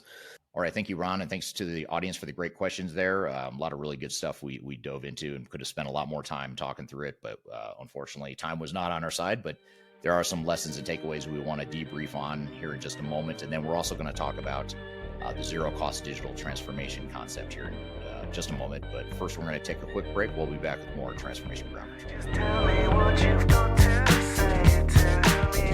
I've been waiting for so long to hear the truth. If you are involved in any sort of digital transformation or business change initiative, you will want to download the Digital Transformation Report. With its comprehensive overview of business and technology trends and best practices, this report is a must-have guide for any transformation project or executive team. Download this free report by visiting Third Stage Consulting at thirdstage-consulting.com. You can also visit our website to learn more about us or download independent reports, videos, and other best practices. Again, visit thirdstage-consulting.com today to learn how you can take your transformation to the third stage of success. Are you looking for ways to promote your product or service to enterprise technology decision makers and influencers throughout the world, like the ones who listen to this podcast? Major Tom Productions creates media, events, and influencer marketing for B2B technology providers. Our productions are exciting, educational, disruptive, and effective. Most importantly, they create results. Our content is unlike any other in this industry. engaging, influential, and trusted by technology buyers and influencers throughout the world. Each month, our productions reach hundreds of thousands of targeted buyers and decision makers who trust and engage with our honest and tech-agnostic content. With long-tail viral results and engagement with our content, Major Tom Productions provides a way to reach your target market and create awareness, calls to action, and a connection with potential customers. So, collaborate with us today. Learn how we can feature your product or service on podcasts such as Transformation Ground Control, Journey to S/4HANA, and Journey to Dynamics 365. We can also feature your brand on our YouTube channel called Digital Transformation with Eric Kimberling, which boasts over 100,000 subscribers and over 2 million video views per year. You can also participate in our in-person events, including our Digital Stratosphere Conference. Contact us today to learn more. We can tailor a marketing campaign that works for you. We look forward to helping more people learn more about and become engaged with your brand.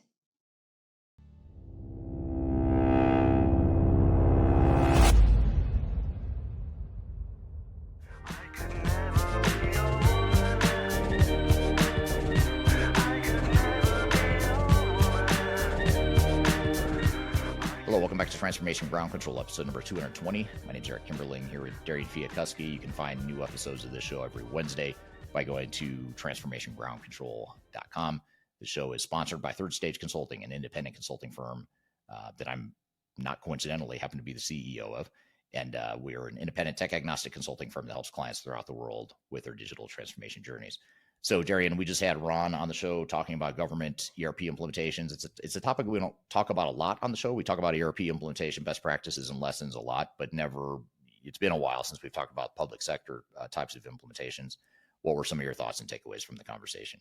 Yeah, I thought it was a great conversation overall. You gave a lot of really good insight. Definitely want to expand on some of the different talking points that you guys were talking about. One in particular that I found interesting, which was the list of kind of the top red flags, such as sponsor disengagement, changing requirements, and staff turnover.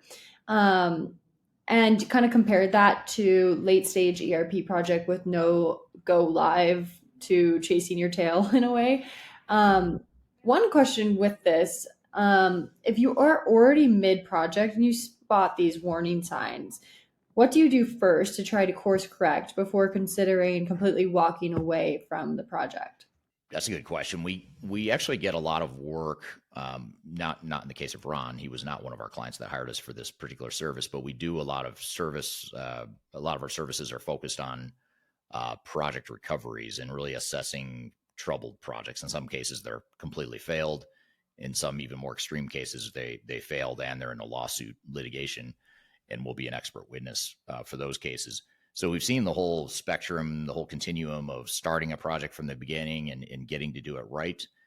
Not perfect, but doing it right. And then there's midstream projects where we get involved because someone tried to do it, didn't go well, got off track, and we'll come in and fix it. And then there's some that have completely failed, and then we'll either help in court or help recover the project. So in all those cases, though, what we find is there's a couple different avenues. I mean, one is sometimes projects are such a mess that it makes sense for them to call a timeout. Just pause the entire project because you're just wasting money. You're going in the completely wrong direction. Just pause and reset. Reset the plan, recast the plan, revisit the strategy because something's not working. In other cases, if it's a less extreme failure or if it's not quite as dire, it might be like, hey, we're having some pretty significant road blocks here and pitfalls. We need to pivot here and there, and we'll do the assessment of the project in parallel. So you kind of let the project continue, but we're working side by side with the client to identify where they should be fine tuning and pivoting and getting it back on track. So it really depends on where, how extreme the mess is. And that's part of what clients will ask us sometimes. They'll say, hey, should we stop the project? Should we keep going? I mean, what I always say is like the easy preferred answer is keep the project going and then do, sort of have support from a company like ours in parallel where we can help you pivot and recast and tweak and all that stuff. But if for some reason the project is such a mess and it's really bad, then there are times where we have said, you've got to just stop this project. I mean, call a timeout and just completely recast the plan. So a lot of times clients know coming in what they want. Other times they ask us what we think, but that's the general criteria. It's not a hard and fast scientific rule, but you usually when we go in and within a week or two, usually we can tell like, okay, yeah, this is one that should pause, or this is one where there's some significant issues, but we can keep things rolling. There's a lot of value being done, not perfectly, but we can improve a lot of things, but we can not cause the disruption of stopping it. Because once you stop a project, it's just really disruptive. I mean, people lose faith in the project internally. Your software vendor oftentimes will have to staff their resources on other projects because they can't wait around for you to restart it. So you're probably going to lose a good portion of your project team externally too. So that's why the threshold's pretty high. It has to be pretty screwed up for you to get to that point. But if it's bad enough, then it could make sense to do that. Yeah, absolutely. And another thing I found really interesting was kind of something that we don't talk about very often, which is Tyler Technologies versus the classic big ERP vendors. So yeah, some things you guys mentioned was at the city and county level in the US, Tyler is more common, while at the federal level, it's more often SAP or Oracle. Right. When evaluating between a niche vendor like Tyler and a tier one system, what should a public sector team weigh most heavily in that decision? Yeah, good question. Well, I think Ron hit on a lot of what you'd want to look at in terms of functional fit for sure. If it's a system that can't do fund accounting, like you talked about fund accounting a few times in that conversation, if you can't do fund accounting and you're a government entity, then it's probably not a good fit, and it's probably not going to be enough to say, well, we'll just customize one of the systems to do that. It's such a core part of your business if you're a government entity that you don't want to be customizing that if you can help it. The other thing I'd say though is look at your entire spectrum of options, because you do have SAP, you have Oracle, you have Workday, which is commonly used in that space. We see there's other systems like Unit 4 and some others, Palantir, other systems that we see in the public sector more often than others. But I think the thing with Tyler Technologies and the thing, sort of the message to people in the public sector and individual niches in the private sector too, is that there are options that are sort of like hybrids of, like the Tyler Technologies, where it's built on a common platform, a well-established platform, but it's very tailored for your specific niche. And in their case, they built it on Microsoft Dynamics, which obviously Microsoft is a very well-established platform, and they've just taken that platform and extended it or tailored it for a specific industry niche. And there's a lot of Microsoft. One of the strengths of Microsoft is its ecosystem of third-party developers that will do that have created industry or functionally specific solutions. So I think just understanding that you have all these different options out there, whether you're public sector or anywhere in the private sector too, is just an important thing to keep in mind. Yeah, absolutely. And last kind of point here, I think Ron said his number one piece of advice was kind of to pack your patience and build organizational change management into every phase of the project. Eric, from your perspective, if a CIO or executive team is preparing for a transformation in the next 6 to 12 months, what's one mindset shift they should embrace to have the best chance at success? I always start with realistic expectations, and sort of packed within that is having a healthy dose of skepticism. Be a little bit paranoid, because I think that helps as a leader of transformation. You have to be paranoid and question things that sound easy. Anytime you hear something like best practices or pre-configured solutions or 100% user adoption rates, don't get fooled into thinking that that's true, first of all.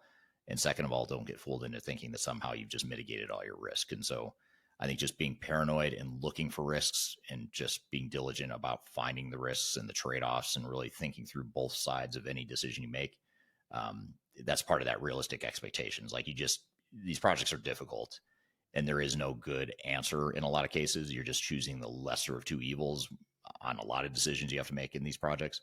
So I think just having that right mindset is really important. Yeah, absolutely. It was a great conversation with Ron overall. I felt that it was a little bit of a switch up from our usual topics. So that was some great insights for sure. Yeah, it was good. It was interesting. So it's good to have him on the show, and hopefully we'll have him back as he gets more and more experience under his belt. And thanks to the audience for the great questions as well. Well, good. We're going to shift gears and get into a zero cost digital transformation. Is that possible? Are we crazy? Speaking of too good to be true, it is too good to be true, by the way. Spoiler alert, there's no such thing as a free digital transformation, but there are such a thing as not blowing a bunch of money on your digital transformation and doing a very cost-effective, low-cost, and in some cases, yes, you can do it for little to no cost. I mean, it depends on what you mean by digital transformation. Now, a full transformation, of course, is going to cost money if you're talking about implementing new, cloud solutions and AI capabilities, things like that. But there's a lot of things organizations can be doing that are no cost, little cost to no cost. And that's really what we want to talk about here in the next segment. So let's roll the clip and we'll come back and chat about it. For the last 25 years, I've been working with clients and helping them through their digital transformations. One of the most common challenges that they have is that these projects cost way too much money. They spend too much. They don't plan to spend as much as they do. And ultimately, the budgets run way over what they ultimately expect. And to be honest, cloud software, today's technology, modern technologies cost a lot of money. If you're investing in new technology, it's going to cost you an arm and a leg to invest in that money. And many of you are not in a position where you can necessarily budget for that. And to add insult to injury, a lot of software vendors are forcing a migration to new cloud solutions that are going to cost you more money in the long term. So the question becomes, how can we go through a transformation without spending all this money and without redirecting resources and money that could be spent elsewhere? How can we do that in a way that's cost effective to allow us to free up cash and resources to invest elsewhere? And that's what I want to talk about here today. If you'd like to learn more about digital transformation strategies and best practices and general software reviews and independent rankings of different solutions in the marketplace, I encourage you to download our 2025 Digital Transformation Report. It's a report we publish each year, and it contains a number of best practices that will help you through your transformation. You can download that for free on our website by scanning the QR code right here, or you can go to the links below.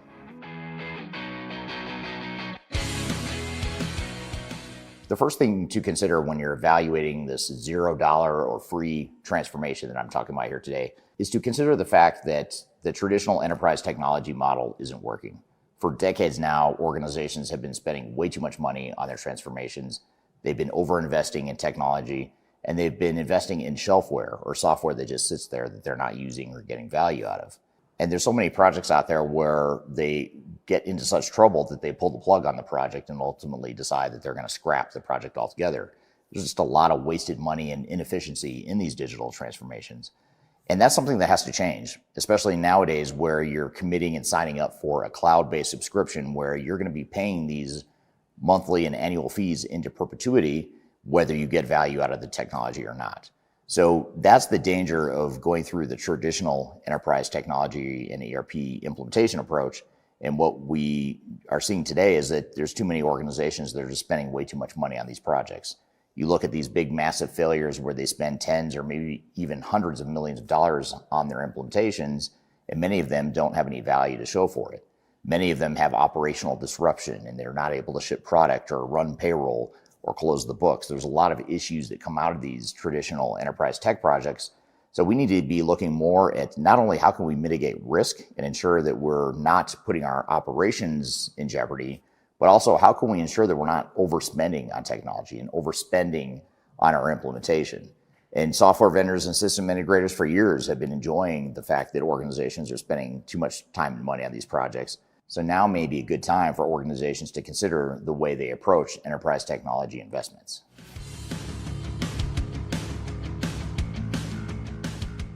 Another challenge with traditional and historical enterprise technology projects and digital transformations is that organizations spend way too much money on the technology and they underinvest in the more important factors such as people and processes and strategy.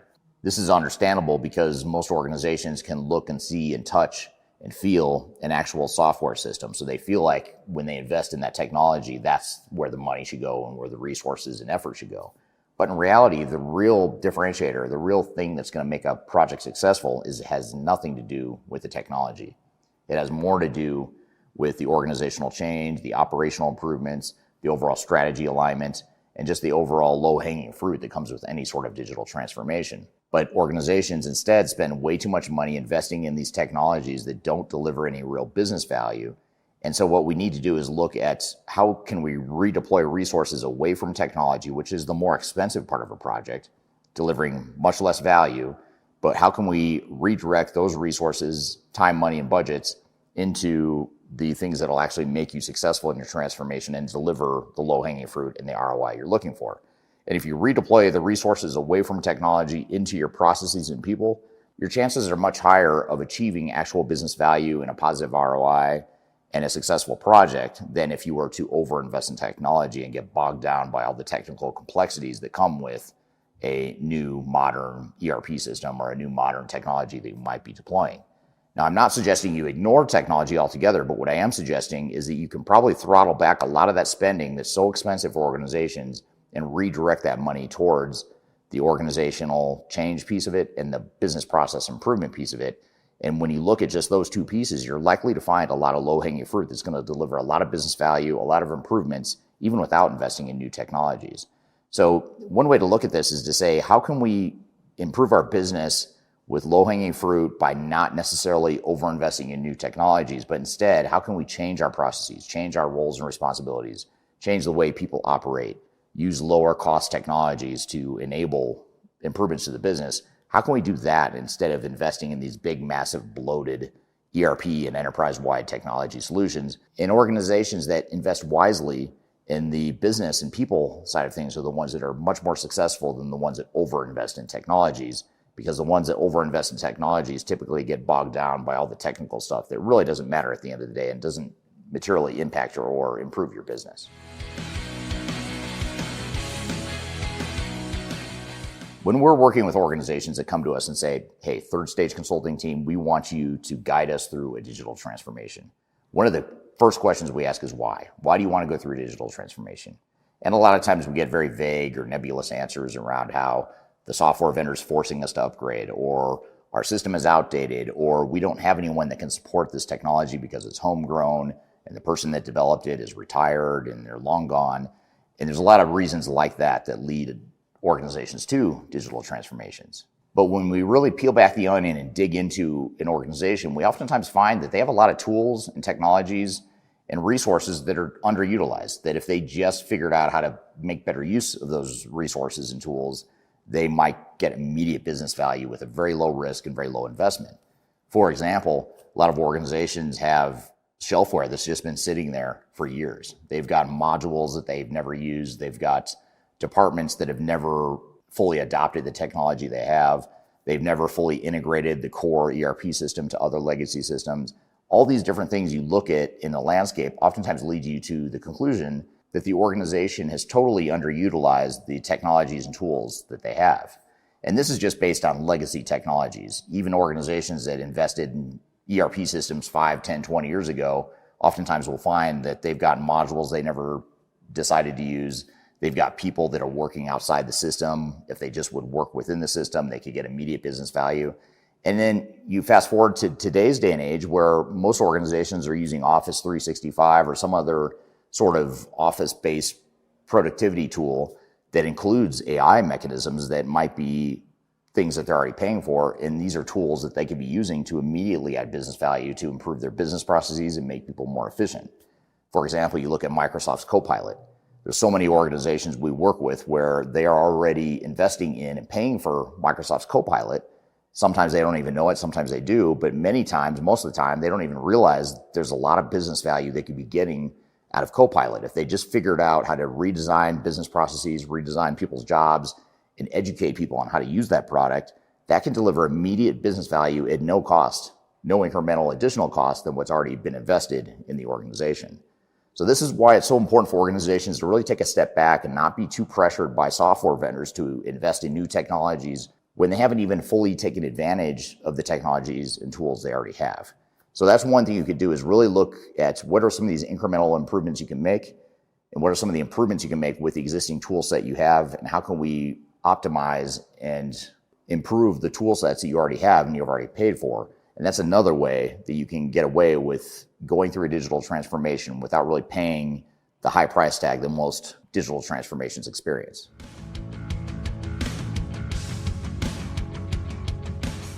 Another thing to remember is that you can start slow and you can spend more money later. So often, software vendors and their sales reps will offer you the sun, moon, and the stars. They'll try to sell you everything, and they'll try to convince you that investing in their complete suite of products is going to completely transform your business, completely make life easier, and provide a silver bullet to get you to the next level that you're trying to achieve for your business. Now, in some cases, that's true, but in most cases, what we find is that organizations are being oversold. They're being sold too much software they're never going to use, they can't consume it.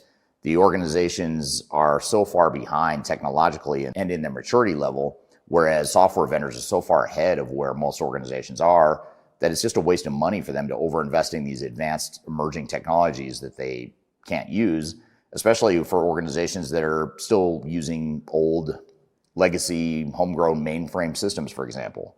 To go from that environment to a fully cloud-based environment with AI tools and all these advanced features, that's a huge jump, and it's probably not likely for most organizations. So instead, what we need to do is look at how can we start slow and slowly invest in new technologies, new tool sets, new improvements, new process optimizations, new organizational changes, and start to get some momentum behind the project, and then realize that you can always spend more money later. But once you invest and commit to a cloud-based solution, an AI tool, whatever the tool set is, you're committed. You're paying that money regardless of whether or not you're getting the business value out of it. So organizations need to focus more on how can we start slow and get some immediate value, some immediate ROI, and then you can always spend more money later. And I always look forward to meeting that client, which I've not yet met yet, but I'm looking forward to meeting that client that says, you know what, we invested too slow. We wish we would have been more aggressive because we're so good at digital transformation and we're so good at adapting these tools into our operations that we should have started sooner.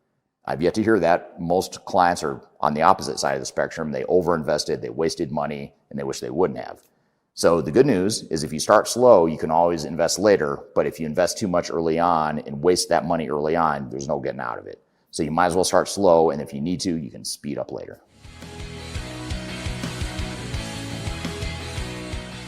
Now, it's important to remember that the biggest operational improvements for most organizations don't necessarily require new technologies. You look at the inefficiencies that you have within your organization. Think about the manual spreadsheets and the rework and the broken processes that your organization and your team is facing right now. Chances are pretty high that there might be a technological component to that, but chances are also pretty high that it might just be that people weren't trained on the appropriate process. Maybe they weren't using the software appropriately. Maybe there's shelfware that you've invested in, but you're not using, or you haven't rolled it out to your broader community. There's so many low-hanging fruit, low-cost types of things that organizations could do just to take advantage of what they already have. And when you look at these business process and organizational improvements, chances are pretty high that those improvements are going to deliver a lot more business value than trying to slam in or force in a brand new technology that completely disrupts and changes your business. Now, long-term, it may be something you need to do. Longer term, yes, maybe you need to invest more aggressively in new technology because your technology stack is so outdated. You've got the technical debt, all that stuff. That's the kind of stuff that software vendors and industry analysts will convince you or try to convince you of, is that you've got technical debt, you need to invest. But the reality is the most immediate value and the biggest improvements are likely going to come from process and people changes, not necessarily the technology. And getting back to my previous point, you can always invest more in technology later, but once you've committed to a cloud-based subscription and a broad tool set of ERP or AI or whatever the tool set is, you're pretty well locked in and committed to that, and it's going to cost you a lot of money, whether you get the business value or not. So you might as well focus on the things that are going to deliver more immediate business value and give you a better ROI, and get those things out of the way first. So the strategies I've shared with you today are designed to give you some options to go through a transformation without necessarily over-investing in new technology. In fact, a lot of the things I've suggested here today will cost you very little to nothing to go through the process. Now, of course, it'll cost you time, it'll cost you focus, but it's going to avoid that big, massive price tag that sinks a lot of companies. And a lot of companies go bankrupt because they spend too much money on technology, and those projects are such a disaster and so disruptive to the organization that they end up in real trouble. And so what I'm sharing with you here today is a more incremental, low risk, high value type of approach that you can go down to maybe not have a completely free digital transformation, but one that's certainly going to cost you exponentially less than the average organization that spends way too much time and money on a project with very little to show for it.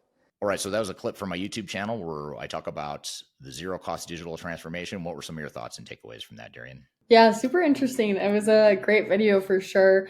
Some follow-up questions though for it. One of the things that you said was that the biggest improvements usually come from fixing people and process issues, not just buying more and more tech to fix those issues.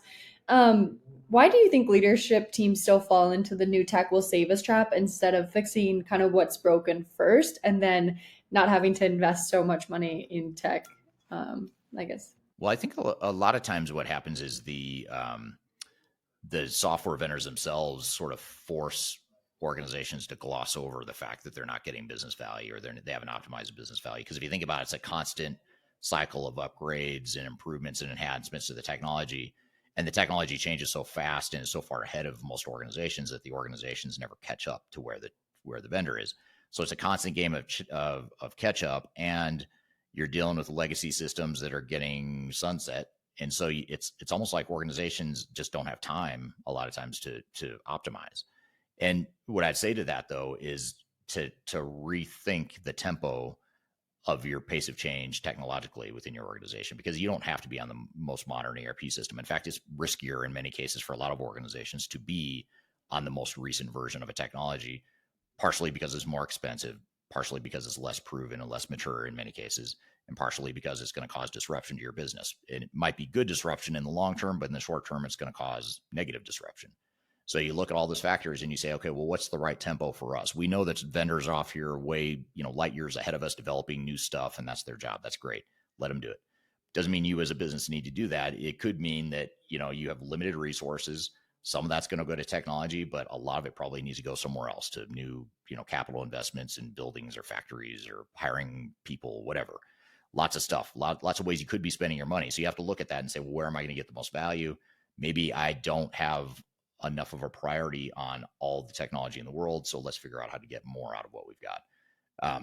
So I think that's part of it. We have a client that we're working with now it's a big company that is on SAP, and they had been through a multi-year rollout of ECC, which is the legacy, the older SAP product that's been replaced by S/4HANA. So they had just finished their multi-year rollout of ECC that went on for several years. They just finished it, I think, 2 years ago. And they're already being told by SAP now they've got to upgrade to S/4HANA, just like most ECC customers are. But the CIO in this case and the CFO that I talked to were very frustrated because they said, we just finished implementing ECC. We haven't even gotten the business value yet. We haven't even optimized and fine-tuned it yet. And SAP is already telling us we need to move off it onto a new platform. And so that's a great example, use case or a case study of how organizations fall into the trap you just described or that you just asked about. It's because they don't have time to optimize. In this case, I think what they'll probably end up doing is saying, well, we're going to hold off on S/4HANA until we get proven value out of ECC and stabilize our operations and get everything where we want it. Then we'll think about an S/4HANA upgrade. So I think setting your own tempo, it's your business. Do what you want. I mean, you can follow the tech vendor's roadmap, but you can follow it and keep track of it, but you don't need to follow it prescriptively. For sure. And I know you kind of touched on this, but what is a realistic first steps for companies that want to start small without getting pressured into a giant multi-year ERP project? So kind of like you said, I know you said it's your business, you have control over it, but is there any other realistic steps that they need to take? Yeah, what oftentimes we do is we'll look at a business client of ours and we'll say, tell us about your strategy and objectives as a company. And you start there with what are you doing? Who are you right now as a company? And what are you focused on and where are you headed? That oftentimes will lead you towards specific parts of your business that need the most help or could benefit the most from technology. For example, if it's a company that's got private equity investment and all the PE partner cares about is top line revenue growth, well, that's probably a good use case or a good business case for a CRM system that helps enable more sales automation and more sales efficiency. If it's a big global company that just went out and bought a bunch of companies, they've grown through mergers and acquisitions, and now they've got disparate operations throughout the world, It may be that their priority is to standardize and drive efficiency from, to get value out of those efficiency gains. And that might be more of a candidate for a traditional ERP system. So, I think, and now to be fair, that traditional ERP system that's the exact opposite of a zero cost digital transformation. But in their case, that's their strategy, and that's might be what makes sense for them. In the PE owned example I gave, it might be that a more targeted, smaller cost CRM enhancement or upgrade is going to deliver the most value. So I would start there with what your strategy and objectives are, and then get into where operationally are the most pains and opportunity for improvement. And let's start there and go after the low hanging fruit rather than trying to change everything all at once. Yeah, absolutely. One last question. If a company wants to find some quick, no cost wins today, where should they start looking? What are kind of the easiest places to find this free transformation opportunity? Well, if I were looking for a free transformation opportunity and I was looking for it quickly, I would do a quick flyover of all my business processes, just the current state, what we're doing today, where the pains are, what technologies we're using. And usually by going through that exercise, you can quickly identify pockets within the company that could use targeted solutions that are going to deliver a huge amount of value. So I would start with understanding your current state operations, as well as quantifying what's being wasted. What's the negative business value that you're getting from your current operations, and what could that business value be if you put in new technology? So start with your current state, look at the business case, and look at the quick ROI, the quickest hit ROI type areas. And that's where I'd start. Yeah, absolutely. Well, great episode. I like the YouTube video. It was a good mix up, and also so was the interview. So great episode overall. Yeah, it was fun. Hopefully the audience enjoyed it as well. Thank you, Darian, for another great show. Thanks to Ron for being here, and thank you to the guests, the audience team members for all the great questions here throughout the episode. We'll have a new episode next week. Every Wednesday, new episodes come out. Be sure to check that out. Go to transformationgroundcontrol.com to keep up with all the episodes. Be sure to follow us on social media as well to keep up to date with all the content we're cranking out on a daily basis.